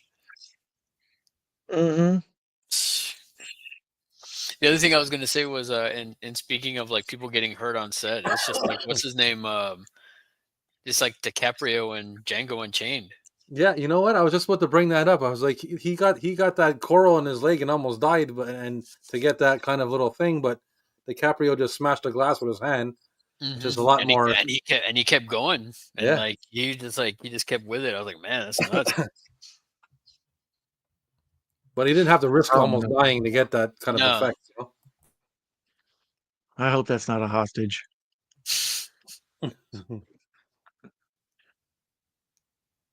Yeah, there was the part that Russell was mentioning earlier. They had Rickman hung up on a wire, above a green screen or whatever, a process shot. Then they said, okay, we're going to let you go on the count of 3. And they said 1, 2, and let him go. So then that look of holy crap on his face is a genuine look of holy crap.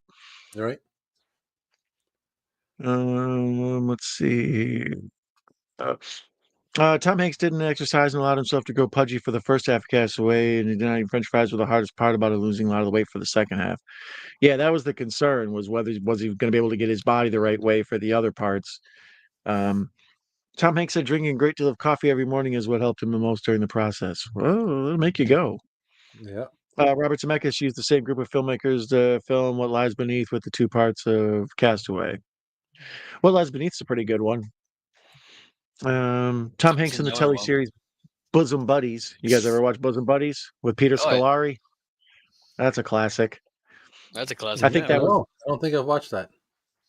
Where the two dudes move into an all-women's apartment building so they can get affordable rent, but they're guys, so they have to dress up like women to be able to come and go from their apartment. No, I've never seen that. 5 movies in the series, and John McClane always fucked up his marriage. Dude should have given up a while back, right? Him and Holly. That's what alone. I'm saying. That's what I was trying to say. That he should have had no problems after this movie. Exactly, or even the second one. Yeah. Second one, that's already double props. Like how many husbands are going to do that for you twice? Are you kidding me? Yeah. Well, I mean, maybe he's got that like warrior syndrome where if he's in a crisis, he's great to have around. But then when you're at home and he's got to mow the lawn, or it's like, damn it, John, pick up your socks. He's just like he's a terrible person to be with. Still, what I'm trying to say is that the sacrifice he puts on the line for doing that kind of thing, he deserves to have the He deserves to have his socks picked up for him. Goddamn it, he's a hero. Yeah. If you're gonna save me from terrorists, I'll pick up your socks. How about that? Exactly. Do I have to remind you of Nakatomi? I don't know. So I pick up my wife's socks, and she didn't save me from shit. Well, she saved me from loneliness, maybe, but that's about it. Could you see what's his name from I can't remember I'm drawing a blank on his name. The guy from I Come in Peace. Carl. Dolph? No, not Dolph. The bad guy. The other guy. Oh my God, I'm drawing a blank on his name. Yeah. I can't remember his name either. But the alien, I Come in Peace guy. Yeah, for sure. Why not? They can almost be interchangeable, to be honest with you. Yeah, that's what I feel too. Like I've as I've gotten older, I was like, he probably would have been pretty good in this too. Matthias Heiss, or however you say his name. Yeah, Matthias Hughes. Yeah.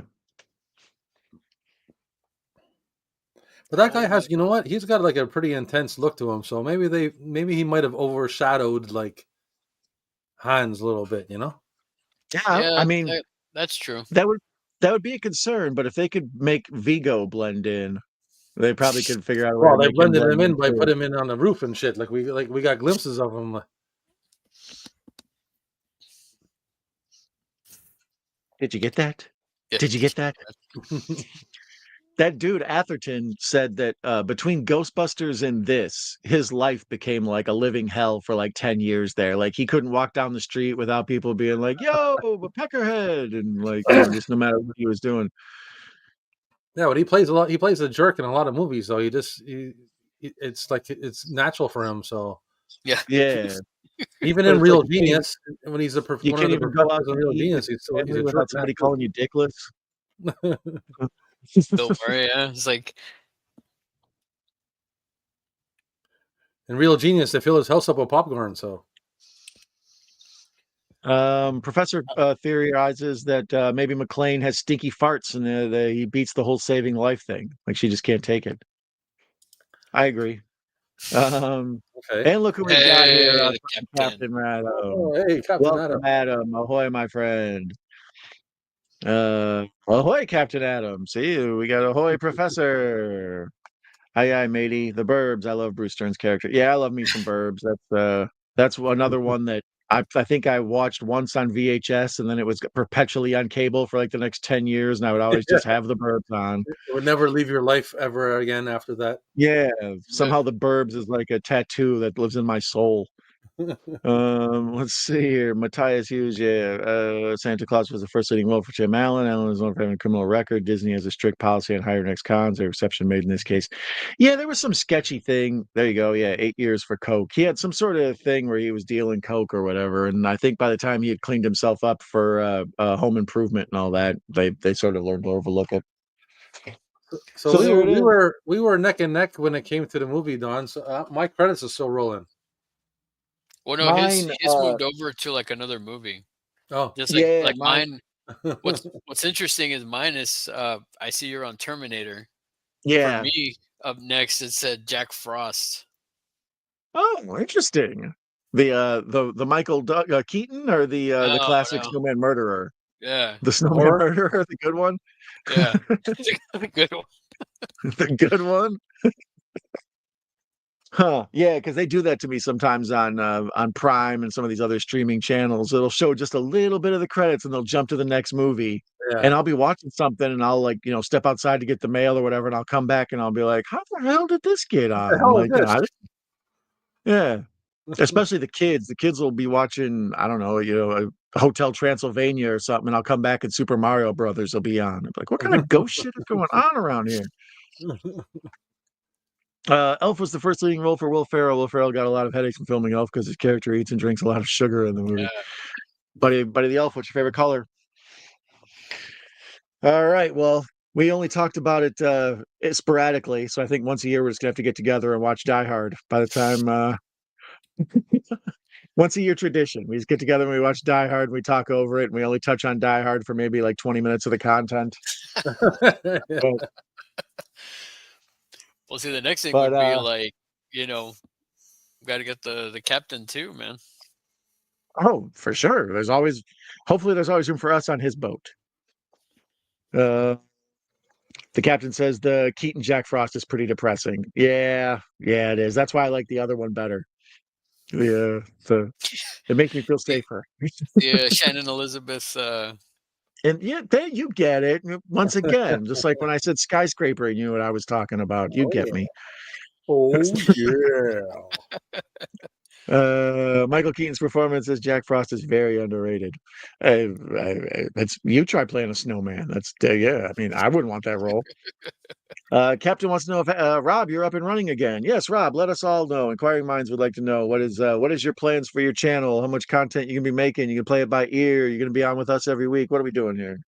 I'm I don't know, playing it by ear at the moment, but I'm coming. I got content coming in the new year. I have a new show planned when I finish the whole store, and I'm hoping by maybe like the end of January. I got like a whole different Okay. kind of format, and it's like I'm doing like a comedy kind of sitcom kind of style. So I like it. Nice. And I think we mentioned it. I was talking with you before we got started today. The video store. As soon as I saw it, I was so happy, Larry. Like, because he had the old store for so long, and then I knew he was setting up a new store. So as soon as I got the look, I was just like, oh, it's back. Rob's in his store. I feel the world is like whole again. this is not man. fully. Like I said, it's not fully like 100% yet, but it's enough for now. It's a Predator 2 poster too, man. That's what I like. That's the first thing when I saw him on the Ninth Circle last week. I was like the Predator 2 poster. Nice. Yeah. It's original poster too, man. It's like brand new. Oh, nice. Professor points out Die Hard is such a good movie. He's seen it a bunch of times, and it still has him at the edge of his seat cheering for McClane. Yeah, no matter how many times I see Die Hard, I'm never like, you know what? I'm tired of Die Hard. That's why I often compare it to Jaws. It's like Jaws and Die Hard have like unlimited rewatchability for me. I could watch these movies once a day, and I would never just be like, again with the Die Hard. Okay. I'd be like, hey guys, look, that guy looks like Huey Lewis. Hopefully you get to watch with somebody who says "Huey who." Yeah. Huey who? Huey who? I want a new drug. I'll be getting some live streams set up in 2025. You fellas will be the first to know. Well, awesome, Adam. I was going to say, I always love me some Captain content, some Captent. Mr. Mom starring Michael Keaton is also very underrated. Yeah, I love me some Mr. Mom. That was an Gung early Ho? cable. Anyone? Gung Ho. I Yeah. worked at an Amazon facility for a while, and before the like shifts would start, they would make you do like the squats and all that, like they did in Gung Ho. Oh, And I really? would turn to them and be like, I'm like, do you guys remember? Do you ever see Gung Ho? And they all just look at me like I'm a crazy person who made that up. And I'm like, no, duck walk. He's at the Ramada Inn eating silver dollar pancakes. I remember that movie. Was it Johnny Dangerously? Is that it? That's a good one. Oh, you Yeah, farganizer? Yeah, you dirty bastards. My mother hung me on a hook, Rob, once. Once. Once. I use that line. I use that line for like so many things after that. It's just people that someone said, you know what? Last time somebody said to me once. I just say it all the time. I like how he just stays like that when they open the door with him on the hook. He's just like. Lamonia says she loves that for you, Rob. She's looking forward to it. Yeah, we're looking forward to Rob being around more as well, and hopefully working with Rob. It's always nice to collab with the one of our main dudes. Yes, I'm happy to be here. Russell always points out Michael Keaton and Clean and Sober is a great film. You can relate to it. Yeah, I imagine so. Cheers, Captain. I would argue one good cop is a really good one with Michael Keaton. One Good Cop. I think we've mentioned before, Pacific Heights is sort of an underrated Keaton classic. Yeah. All right, fellas. Anybody got any final last thoughts you'd like to say? Are either of you planning anything before Christmas on your channel, or is this going to be some of the last content you'll be floating around before that? Or yeah, I'm pretty much like just hanging out. So I'm up for whatever, man. If anybody wants to hang out, hit me up. You know where I'm at. Always. I'm always down to work with Rob. What about you, Larry? You got anything major planned? I saw you you put out something today. The unboxing of the NECA. What was it? The $500 box? Yeah, the $500 worth of product. Yeah, that was interesting to open up. I was like, oh my god. No, that I don't really have too much. I might do like if I can find the time to do it is maybe a couple reviews, but beyond that, it's basically I'm just glad we were able to do this, man. You and I had talked about it, and then seeing Rob back last week, and I was gonna try to be on with Wes and them last Friday, but I was traveling, so it's just like, man, I wish. So I jumped in the chat a little bit, so it's just seeing Rob back, man. It's great. I just back, man. Appreciate that, buddy. It's a nice Christmas present for us, Rob. We appreciate it. Well, it's a Christmas present for me, so I also appreciate it. Whatever you do, be sure to check out Rob's channel. Go there and watch the VHS Christmas special he has from last year. OG Steve he needs to be a new character on shirts and stuff. So let you know I'm free next Friday. So we may have to find a New Year's movie, or else Better Off Dead. We'll see. We'll see what our schedules will hold. Mm-hmm. I bet. Watch. I can't speak for Better Off Dead. That thing's probably not streaming anywhere or something. But anyways, always streaming here. Bronson says it was fun talking and sharing facts about actors and movies with you guys. I hope you guys have a Merry Christmas. Take care. Thank you for hanging out, Bronson. Thank you all for hanging out with us while we were watching Die Hard. It's an undeniable Christmas classic. Not up for debate any longer. And Tiny Tim Lamonia says, God bless us, everyone, and then did a backflip like Mary Lou Retton and Scrooge. All right, I think that's a good place to wrap up. Everybody have a wonderful Friday night. I thank you for joining us. Larry, any thoughts before we go?